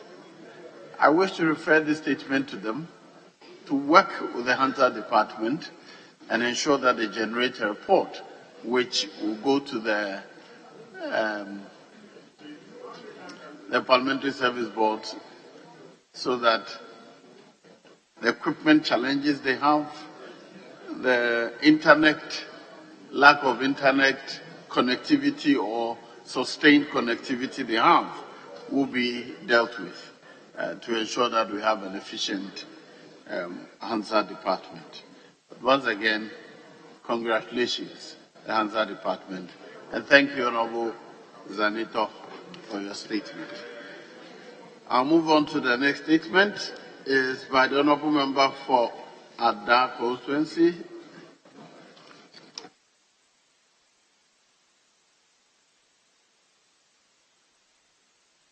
Yes, the Chief Speaker, with respect, I've related to my colleagues, and before we move on to the next statement, Speaker, if you may indulge me for us to take an item on Tuesday, 7th March, votes and proceedings. Speaker, an item on tax waiver was laid by the Finance Minister and is recorded on page 9 and page 10 of the votes and proceedings of 7th March. So I seek your leave for same item to be withdrawn and for it to be done by the Deputy Minister of Finance. Speaker, with your leave. And my colleague has been related to appropriately. Yes, Honorable. Mr. Speaker, the Majority Chief has already discussed with us, except that we don't actually know, we don't have the votes and proceedings here. So if the Minister will let us know which particular item is being withdrawn, so that members will be abreast with the item that this particular paper which was laid is being withdrawn. It will do us a great favor. Very well. Yes, Honorable Deputy Minister, will you apprise them of the specific item? The specific item you're seeking to withdraw. Okay, so Mr. Speaker, should I begin the process? Well, let me call it out from here to Yeah. make it easier. It was reported in the votes and proceedings of Tuesday, March 7th, 2023, item 6B. It was a document laid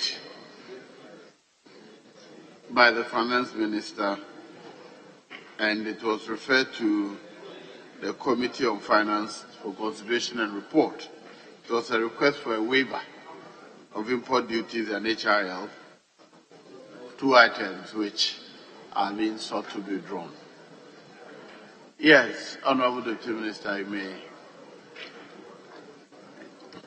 Thank you very much, Mr. Speaker. Mr. Speaker, I rise to seek your leave and the indulgence of the House to withdraw two requests for tax waivers which were presented by the Minister for Finance on March 7th, 2023. This was referred to the Finance Committee, and we had some engagement this morning, Mr. Speaker, and it has become necessary for us to withdraw those two requests. So I seek your leave and indulgence to allow us to withdraw. Very well, honorable members.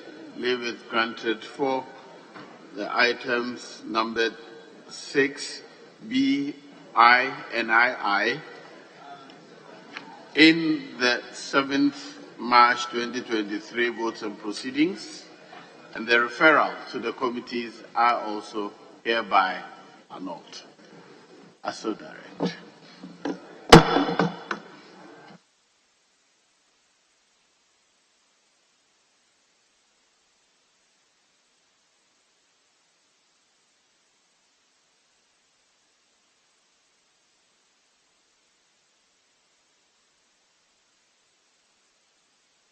Honourable members, in respect of the statement on the Hansard department, I requested that the statement be referred to the House Committee to interact with the Hansard department and advise the Parliamentary Service Board on how to proceed further. And so, thank you very much.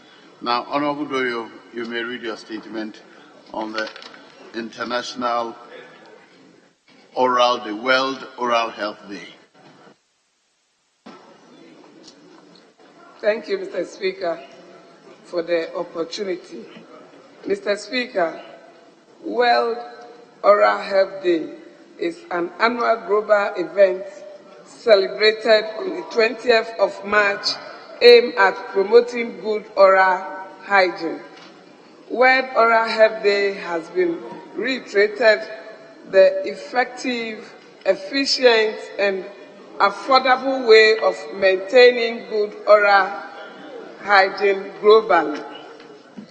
Mr. Speaker, our mouth is not only a gateway to our body, but it is also a vital part of our communication, eating, and socializing abilities.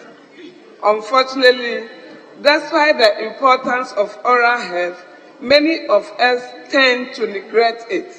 We forget that brushing, flossing, and regular dental checkups are crucial in maintaining good oral hygiene, and we often take for granted the impact that poor oral health can have on our overall well-being, including increasing the risk of heart diseases, diabetes, and other serious health conditions. Mr. Speaker, that is why World Oral Health Day is so crucial. It is a reminder for all of us to take stock of our oral hygiene practices and commit to making positive changes where necessary. Whether that means brushing twice a day, flossing regularly, reducing our sugar intake, or quitting smoking, we can all do something to improve our oral health. Around the world, and even in Ghana, there is a huge inequality in access to professional dental care and advice. This means that addressing oral health problem is often delayed or problem is not treated at all, leading to serious issues. One organization that must be recommended for effort to promote oral hygiene in Ghana is Unilever Ghana, because every smile matters. Unilever Ghana and its flagship oral health brand, Proceedings, have over the years taken actions such as schools programs, behavior change campaigns, sharing of research, and of course providing a range of affordable products for Ghana. President has recognized the need to do even more and is taking action to get free access to dental consultation for all Ghanaians in 2003 to encourage people not to wait until it is too late and take action when they feel pain. Mr. Speaker, driven by these beliefs, they are democratizing access to professional dentists through our teledentistry service on TV, radio, president chat boards, and social media. They will also offer free dental checkups for communities. While this alone cannot solve all problems, it is a way of shifting mindsets from waiting too long to taking action early in 2022. President brought attention to barriers, financial, economic costs, distance availability, reliability, etc., that prevent people from seeing professional dentists. This year, they went to drive action and show that they are helping bridge the gap between dentists and the general populace.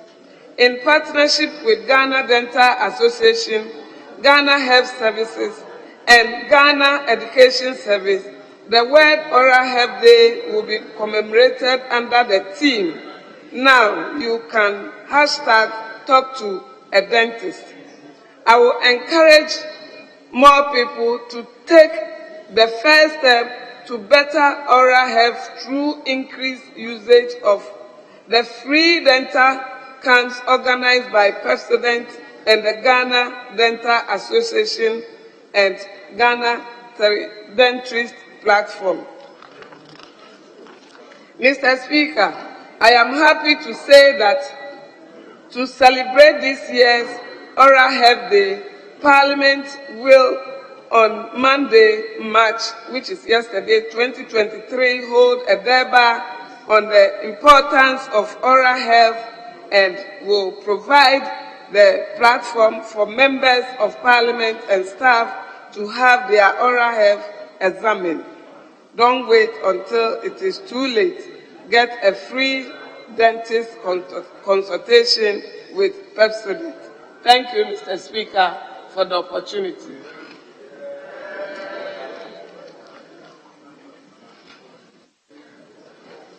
Very well. I'll proceed to the... Yes. Thank you very much, Right Honorable Speaker, for the opportunity to contribute to the statement made by the Honorable Member of Parliament for Ada on the World Oral Health Day. Mr. Speaker, as she has emphasized, the mouth is really like a gateway, and whatever happens within it has very serious consequences, socially and medically. Mr. Speaker, medically, we know that if you don't take very good care of your oral cavity, for that matter your teeth, it can lead to diseases, swollen gums, your teeth being infected, and can proceed from there even to your internal organs. And therefore it's good, all of us, and in fact everybody, to ensure that you take very good care of your teeth. And we always encourage that you visit your dentist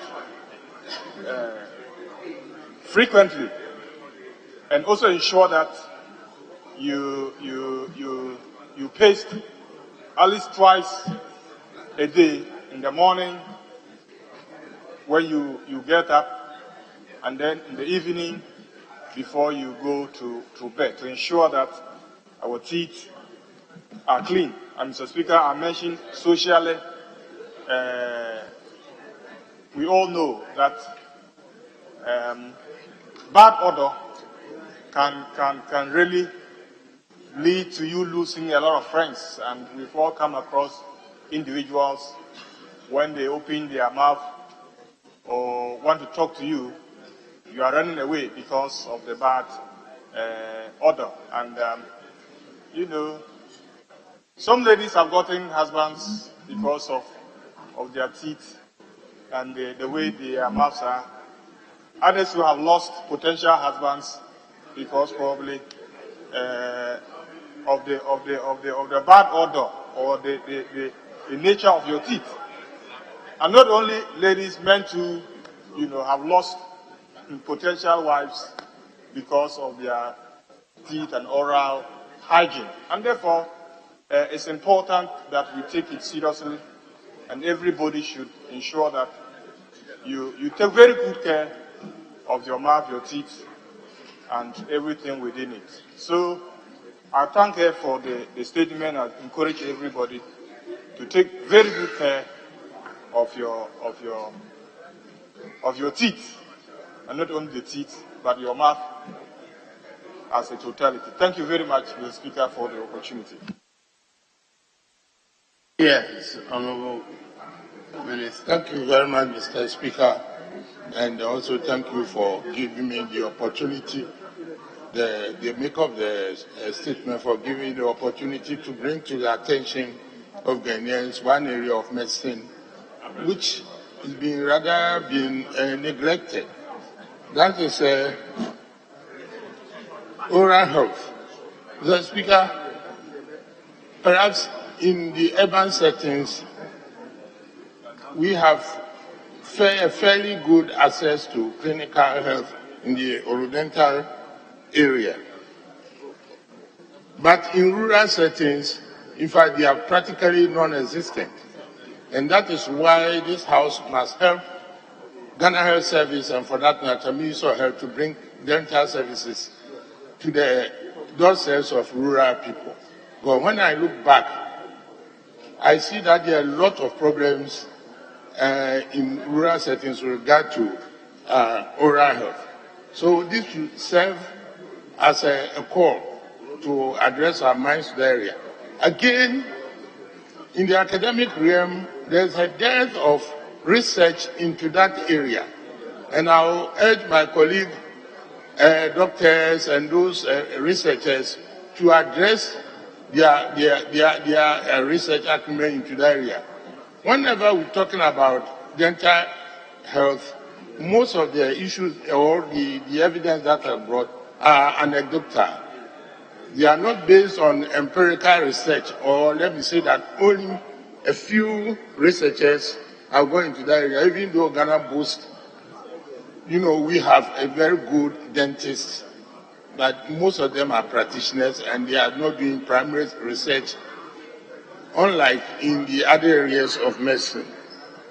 Mr. Speaker, before I take my seat, I want to bring to the attention that, yes, we tend to avert our mind to the oral, when we talk of oral health, about things that border on, let's say, not too important and trivial, like the color of your teeth, the fact that you have bad odor and all that. But in fact, some of these dental problems can be very, very life-threatening. In my personal experience, I've come into contact, I had the privilege of managing somebody who had what we call septic embolism because of, the person had poor dental hygiene. Because, the teeth or the gums are close to the brain. And the way we are wired, there are small vessels, emissary vessels, that connect with the brain. And actually, I have seen cases where, because of sepsis in the mouth, there has been an embolism, septic embolism through into the brain. The person had meningitis and nearly died. So it's a very, very, very important condition.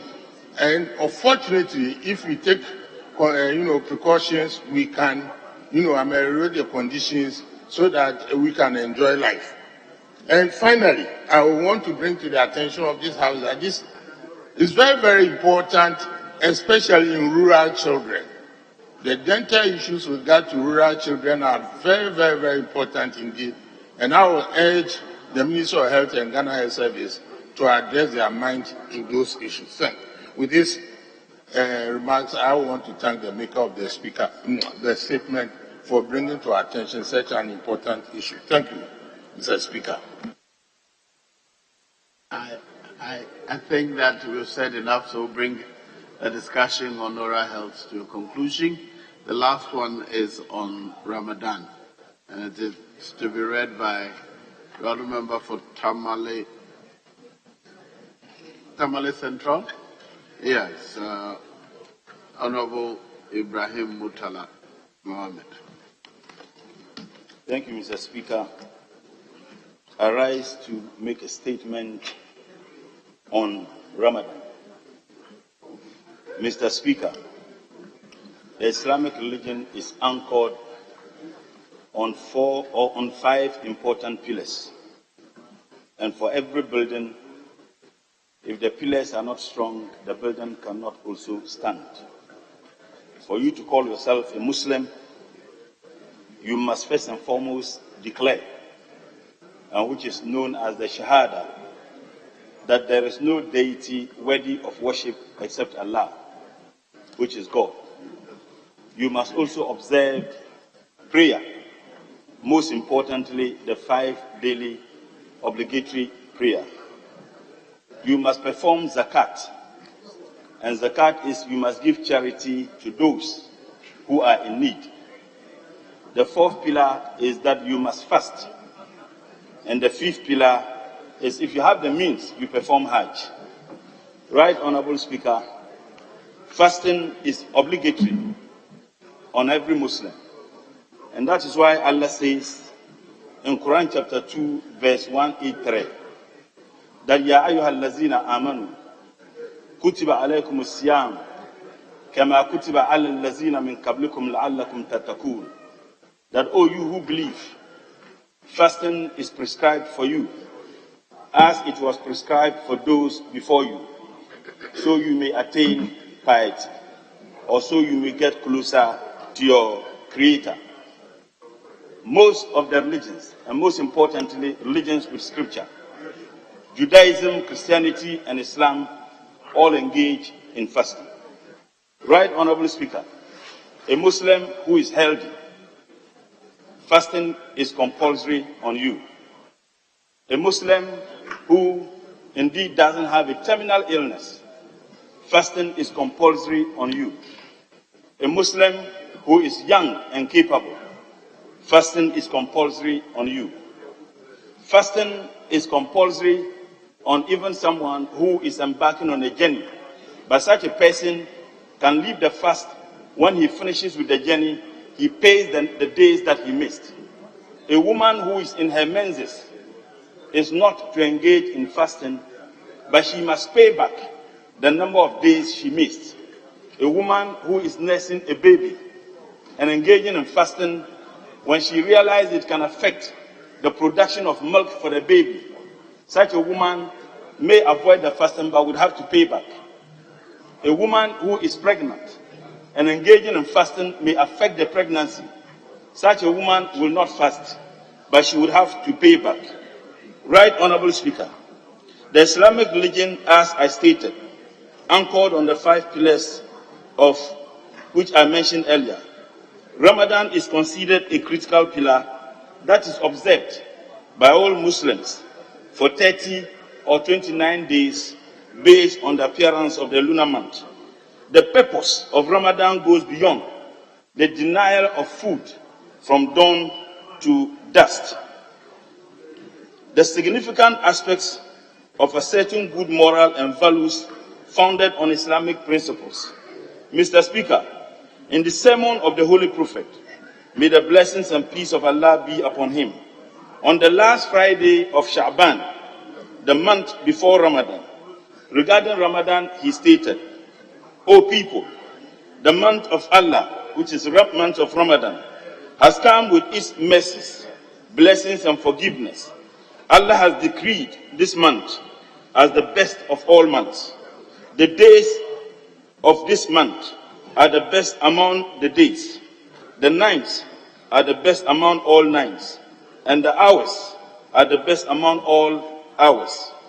The sermon reiterates the significance and sanctity of the month of Ramadan in the sight of Allah.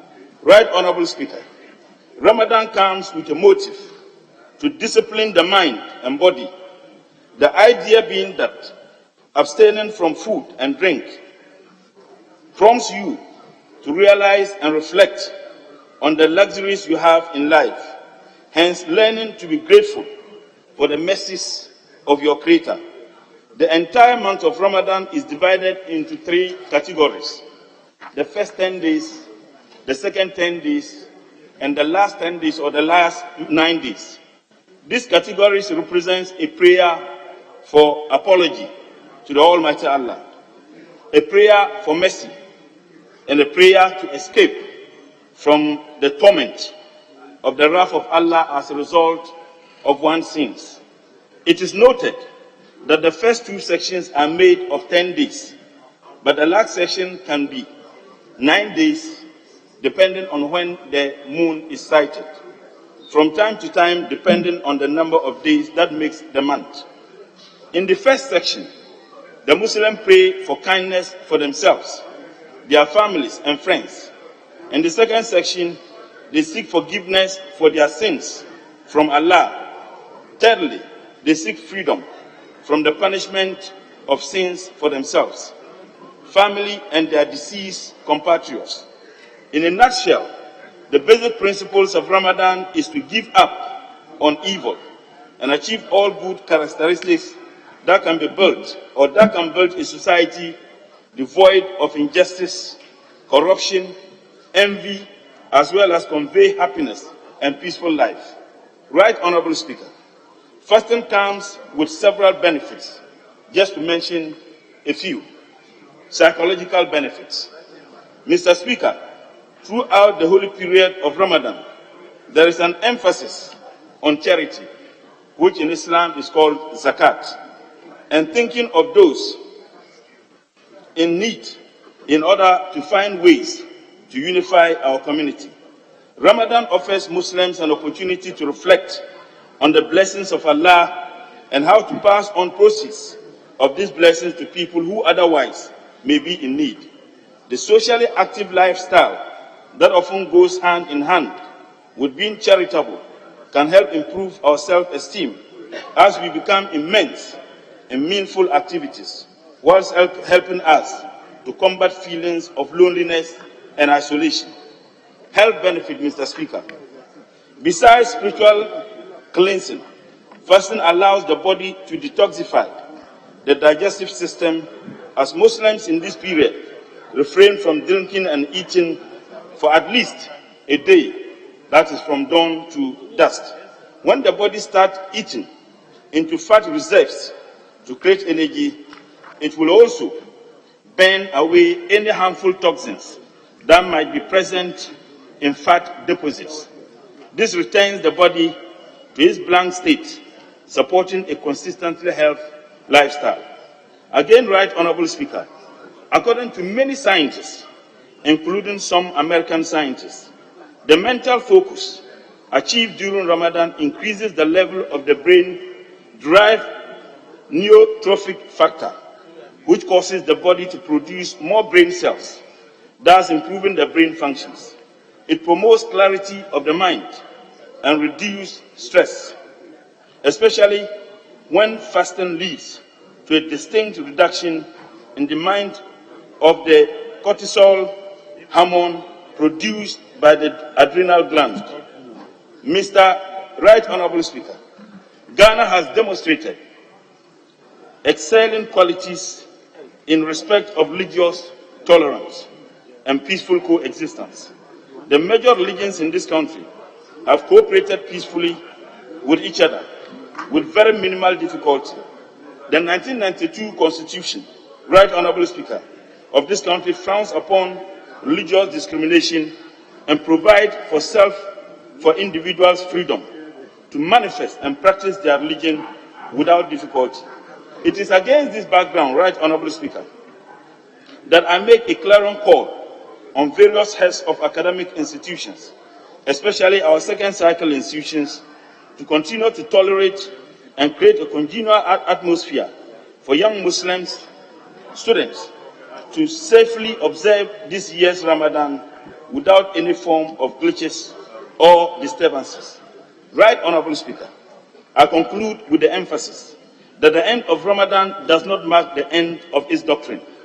The norms, values, and lessons obtained during this period must purify society all year round.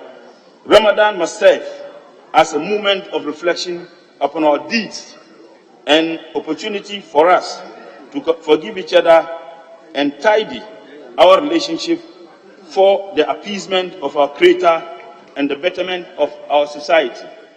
Right Honorable Speaker, I cannot conclude without praying as we are enjoined to do in the month of Ramadan. And I expect after the prayer, colleagues can say Ameen or Amen. Allahumma aiz al-Islam wal-Muslimin wa azzil al-shirk wal-mushrikeen wa dambi a'da'aka a'da' din. Allahumma sallim ala Muhammad وعلى آل That is محمد not in your statement. كما صليت على إبراهيم وعلى آل إبراهيم وبارك على محمد وعلى آل محمد كما باركت على إبراهيم وعلى آل إبراهيم في العالمين إنك حميد المجيد. Thank you, Right Honorable Speaker, for giving me the opportunity to once again pray for this country and this House. Thank you very much. Rather than sticking to your statement, he moved out and preached for many minutes while his statement was not being read. Yes, you haven't spoken today. It's enough. Yes. Thank you very much, Mr. Speaker. Mr. Speaker, I'd like to congratulate the maker of this statement, Comrade Ibrahim Murtala Mohammed. Mr. Speaker, the month of Ramadan, like the maker of the statement said, is one of the months in the Muslim calendar. Mr. Speaker, during this period, Muslims are required to fast for a period of 30 days. And in that 30 days, it's been broken down into 3 parts. Mr. Speaker, fasting is a period that it sort of reminds Muslims of the less fortunate in society. It's a period where the haves, those who have it, would appreciate what it means to not to have, because it's the period that they need to stay away from food and drinks. And you'd agree with me, Mr. Speaker, for a very wealthy and comfortable person, but for fasting, the person might not appreciate what it means to be hungry. So, Mr. Speaker, it's a period that it draws the society, it brings everybody together. It's a period where people share what they have. Mr. Speaker, fasting is mandatory for all healthy adult Muslims. However, there's an exemption. Children who have not reached puberty, the mentally and physically challenged, those who are pregnant, breastfeeding mothers, and travelers are usually exempted during the month of Ramadan from fasting. Mr. Speaker, during the 30 days of fasting, because it's been broken down into 3 parts, in the very third part, there's one night that we call the night of power. It's a night that Muslims believe that was when the first verse of the Quran was given to the Prophet. And Mr. Speaker, it falls in one of the odd-numbered days, so either on the 21st night, on the 23rd night, the 25th night, the 27th, or the 29th night. But there appears to be the belief that it's on the 27th night. And it's one period where all Muslims believe that the blessings of God descend on earth, God grants His mercy and sins are forgiven. And almost everything that is asked during this period, Muslims believe that it's granted. Mr. Speaker, my prayer is that may the Almighty Allah grant us the fortitude and strength to undertake this year's fasting successfully. And Mr. Speaker, with these few words, I'd like to thank you for the opportunity to contribute to this statement. Thank you very much, Mr. Speaker. Has your surname got anything to do with the feast of Ramadan? Mr. Speaker, I didn't hear that. I was asking whether your surname has anything to do with the occasion of Ramadan. Mr. Speaker, thank you very much. Mr. Speaker, my name is Ramadan, but it's my surname. And my father was born in the month of Ramadan. So that happened to be his surname, and we've all carried it. So this is my month, and it's a month that I cherish so dearly. Thank you very much, Mr. Speaker.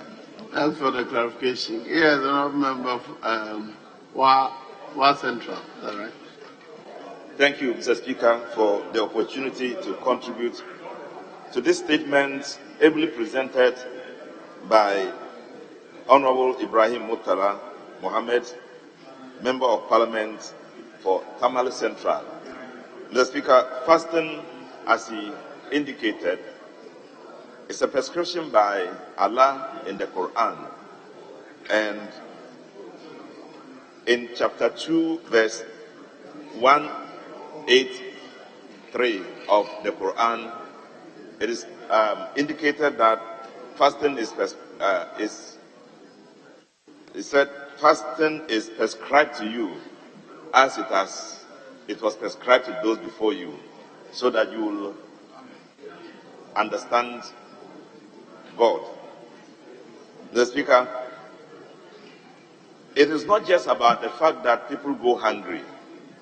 It is a religious commitment to what Allah has ordained for us to do. And essentially, it is you start by preparing yourself, taking your intention, making your niyyah, which is called intention, just before you start fasting. You can make an intention throughout the month on one day, or you can make an intention every single day before you fast.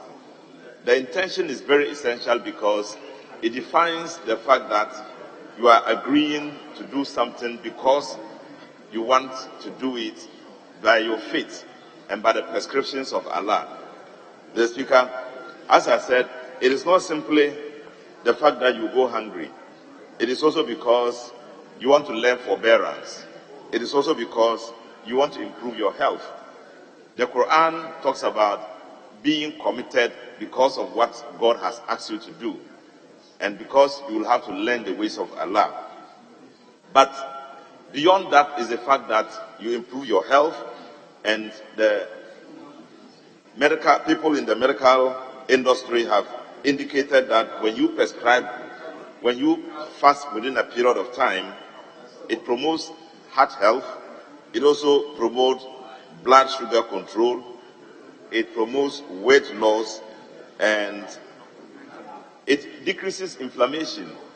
So with it being just an Islamic prescription by God, there is some benefits that you immediately earn, apart from the fact that you hope to gain the favors of Allah and His blessings here on earth and thereafter. Mr. Speaker, we as Muslims start fasting very early in life. By the age of 12, in fact, by the age of 7, you start fasting.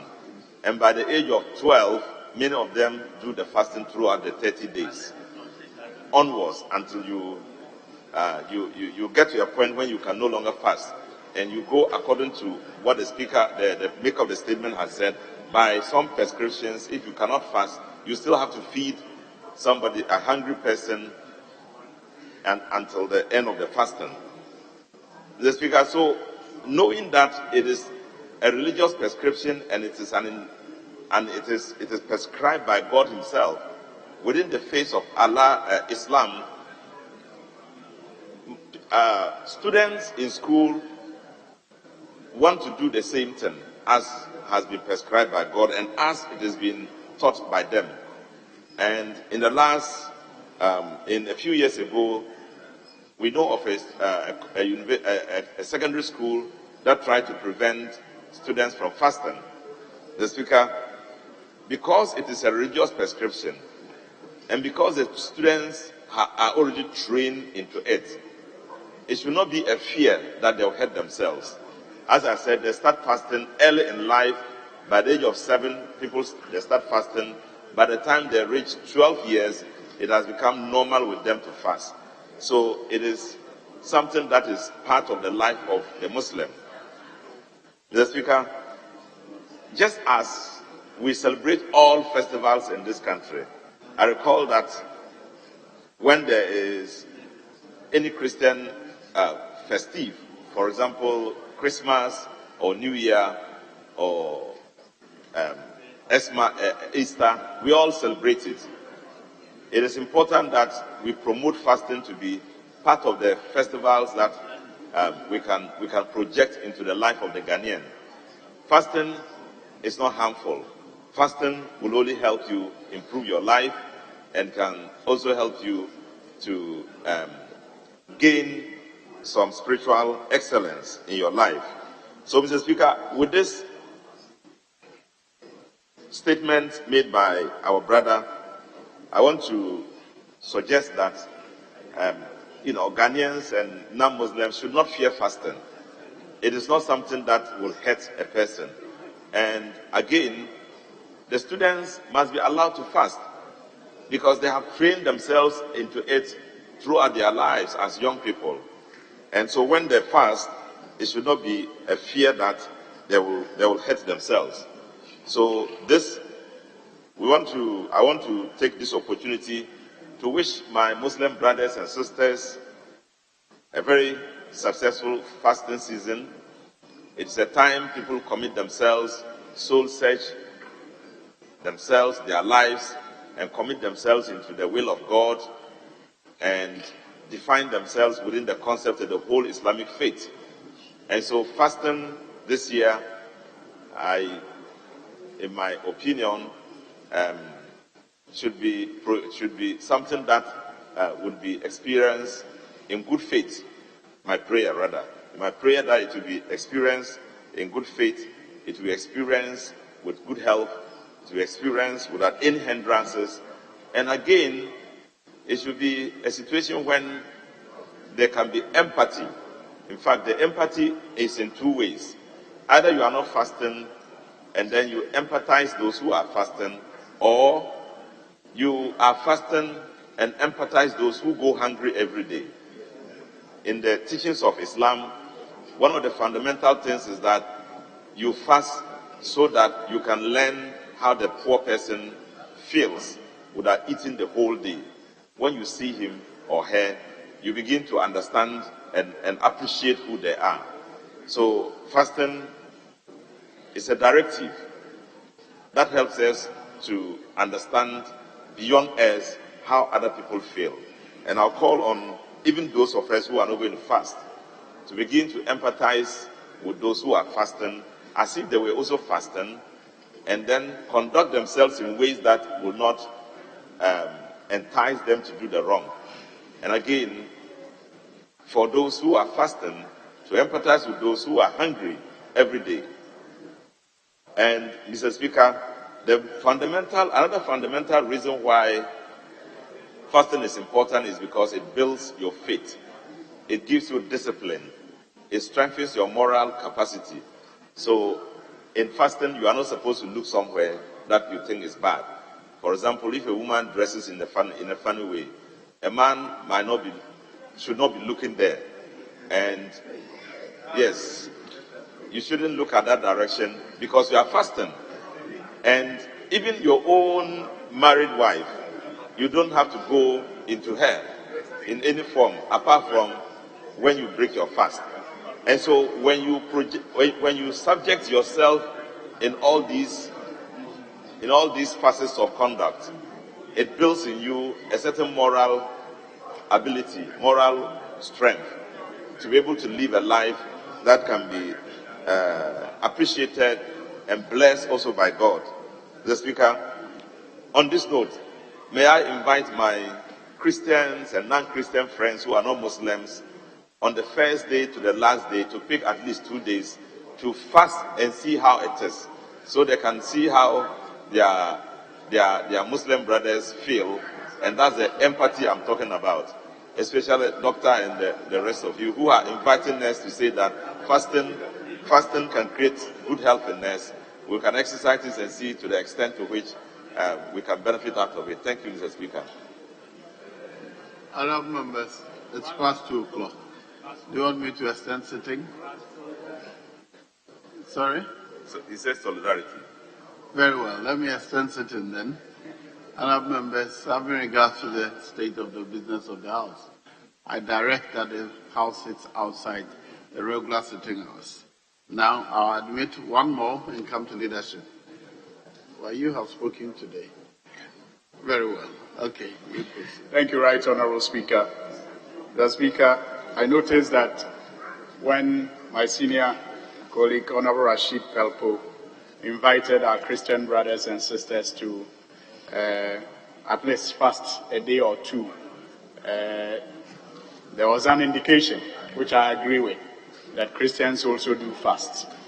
Mr. Speaker, however, fasting for the Muslim goes beyond just the denial of food and water. And it also involves, like Honorable Rashid Kwelpo said, the need to abstain from many vices that one may have taken for granted in the course of a normal day. So, Mr. Speaker, it is important, first of all, to establish that Islam is built on 5 pillars. And just for the refreshment of our memories, the first pillar is the Shahada. That is the total submission to the will of Allah and the acceptance that Muhammad sallallahu alaihi wasallam is the messenger of Allah. The second pillar of Islam is Salat, and that is the 5 daily prayers. The third pillar is Zakat, otherwise known as almsgiving. Mr. Speaker, the topic that is ably addressed by the maker of the statement is the 4th pillar, fasting. And then the last pillar is Hajj, pilgrimage. Mr. Speaker, in Quran chapter 2, 183, it reads, and I quote, that, "O you who believe, fasting is prescribed for you as it was prescribed for those before you, that you may attain piety," quote and unquote. So, Mr. Speaker, fasting is for the Muslim to achieve taqwa, God consciousness, for 30 days.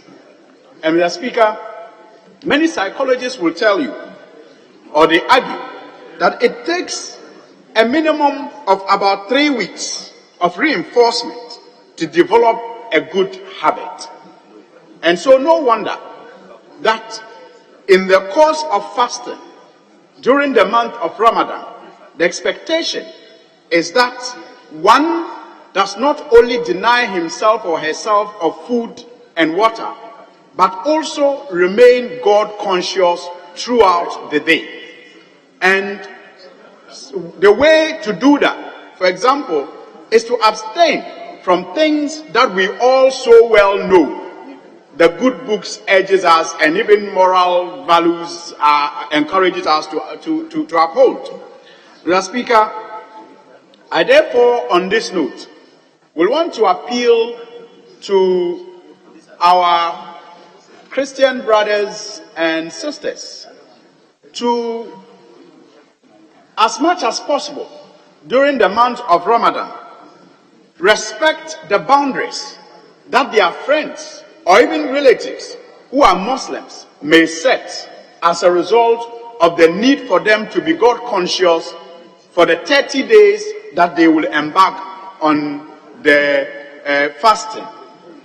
Boundaries that may ensure that one does not go against the expectations of one's fast.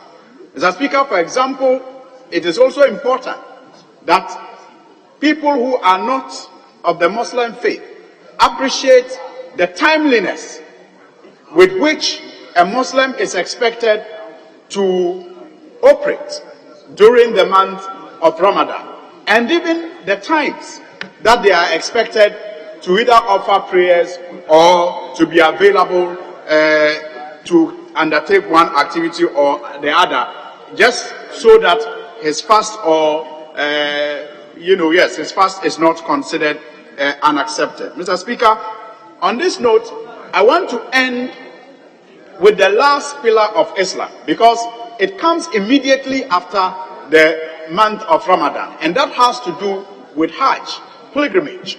Immediately after Ramadan, immediately after fasting is usually Hajj. Mr. Speaker, because it is one of the 5 pillars of Islam, it is therefore a mandatory, requirement of Muslims who have the means, so to say, to undertake the holy pilgrimage to Mecca. Mr. Speaker, therefore, it is important that everything is done to make it easy for those who have the means to undertake this exercise. I therefore wish to, in the spirit of the month of Ramadan, even before it comes, make a passionate appeal to the government of Ghana to reconsider the fare that has been, announced for this year's Hajj, $6,500 translated into more than 75,000 Ghana cedis in our current economic state, is, to say the least, Mr. Speaker, quite insensitive, especially when you accept that this is a religious mandatory requirement for people who wish to undertake this Hajj. So, Mr. Speaker, I pray that the Hajj authorities will be supported by the government of Ghana to make it less expensive for people who will undertake Ramadan to also get the opportunity to undertake Hajj that will immediately follow after the month of Ramadan. But, Mr. Speaker, $6,500 when the fare used to be $3,450 is just on the high side and quite unreasonable. Mr. Speaker, I thank the maker of the statement and I thank you for the opportunity to contribute to it. Yes, leader. Thank you, Mr. Speaker, for the opportunity. And let me thank the maker of the statement. Mr. Speaker, the tenets of the Muslim religion and truly what this period of Ramadan represents are really tenets that we need as a society. As the maker of the statement indicated, the focus in this period of Ramadan is for peace,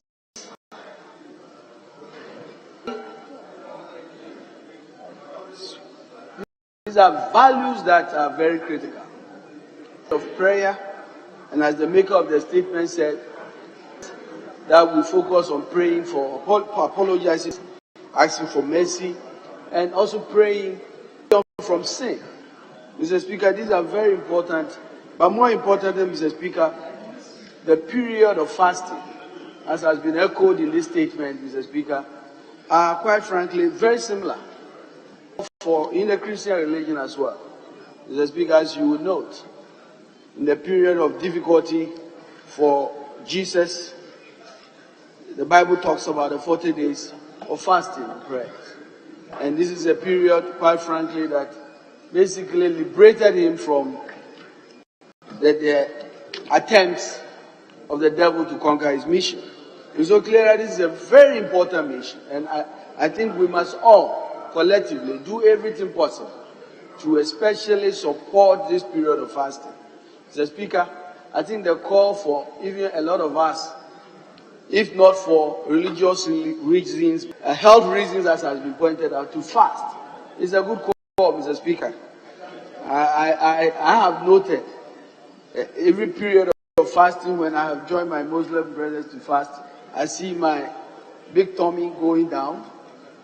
And I am calling on the big belly guys in this house that you don't need any doctor's office. Use this period to fast, meditate, and trust me, you are not only going to be religiously and spiritually empowered, you will see your tummy go down.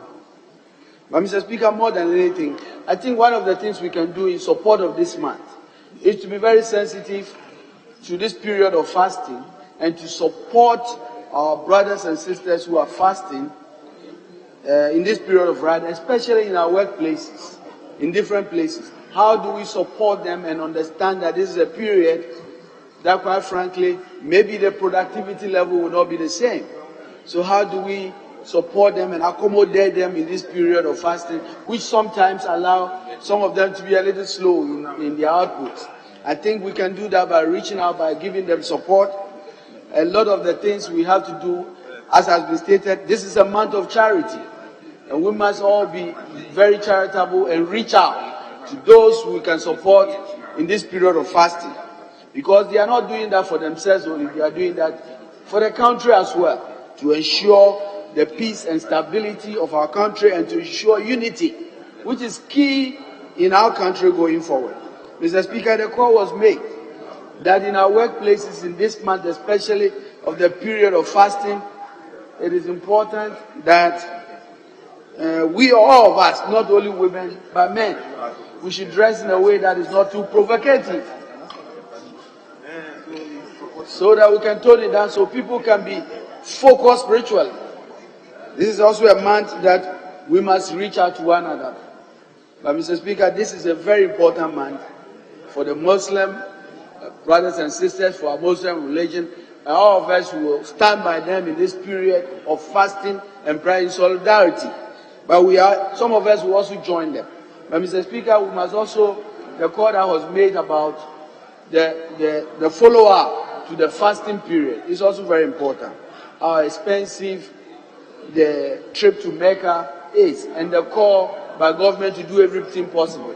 Last year, for example, there are people who had money, Mr. Speaker, they couldn't even get the chance to travel for the pilgrimage. And I think every arrangement must be made this year to make it as smooth as possible. On that note, I wish our Muslim brothers and sisters a very peaceful Ramadan and blessings from God. Thank you, Mr. Speaker. Honorable Mutala, is this the right time to say Barka de Salah? Ramadan Mubarak. Yes. Very well, honorable colleagues. On this note, is the leader on his feet to contribute to this one? Are you on your feet to contribute to this one? Yes, Speaker, yes. Oh, very well, I was going to. Yes, Speaker, I also would want to add my voice to the statement that has been made in respect of the Ramadan. Speaker, the Ramadan is one of the 7 key pillars in Islam. And on the occasion, the fasting that they engage in, our Muslim brothers and sisters engage in, is to, 1, pray for peace and sanctification.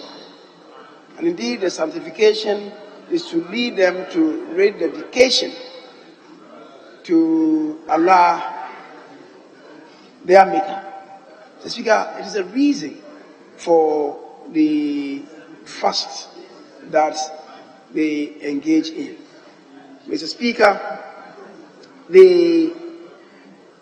it's a period, as I said, for peace. Mr. Speaker, pardon me, there are 5 pillars of the Muslim or Islamic religion, and it is one of them. Mr. Speaker, as I was saying, it's a period for peace. It's a period for holding together. And that is why arms are distributed by those of them who have to those of them who don't have. It's a period for charity, in other words. A period for prayer and a period for sharing. Mr. Speaker, these days, the circumstances that the country finds itself in, there are challenges. And I want to believe and indeed hope that this time of prayer, our brothers and sisters, the Muslims amongst us, would spend considerable time in praying to God for divine intervention to lift this country from where we are to a better pedestal. Mr. Speaker, we should pray for the peace, stability, and unity of this country. Speaker, the protection and preservation of the unity and stability of this country, as captured in the preamble of our Constitution, is a national call. It's a call to duty imposed by the Constitution on all of us, and in particular when our Muslim brothers and sisters are fasting. We would implore them to set particular times aside to pray to God for a divine intervention for this country. The Speaker, having said that, I would want to also strongly appeal that this period should just not be an episode in the lives of our brothers and sisters who are Muslims. They should continue thereafter to live a life of piety. You don't just dedicate 1 month to fasting and then thereafter you go back, you recline to your old ways. Let us, Mr. Speaker, people are pointing fingers at somebody. I'm resisting that temptation. I'm resisting the temptation of naming. But, in particular, all of us at this period, let it be a watershed in our lives with a clear resolution on our part that, oh God, oh Allah, let us live by the standards that we are setting now. That is the credo of a true Muslim. For those of them engaged professionally in propaganda, I will plead, let this be a watershed in your lives. Mr. Speaker, we wish our brothers and sisters very well, but as I'm saying and to repeat, from hence, let us live by the standards that the Quran, the Holy Quran, set for us. Mr. Speaker, thank you very much for the space granted. Other members, this is the occasion to wish all Muslims Ramadan Mubarak. I wish you all a blessed day. It is past 2 o'clock, and I wish to bring proceedings to a close. Unless there's any announcement by leadership, if not.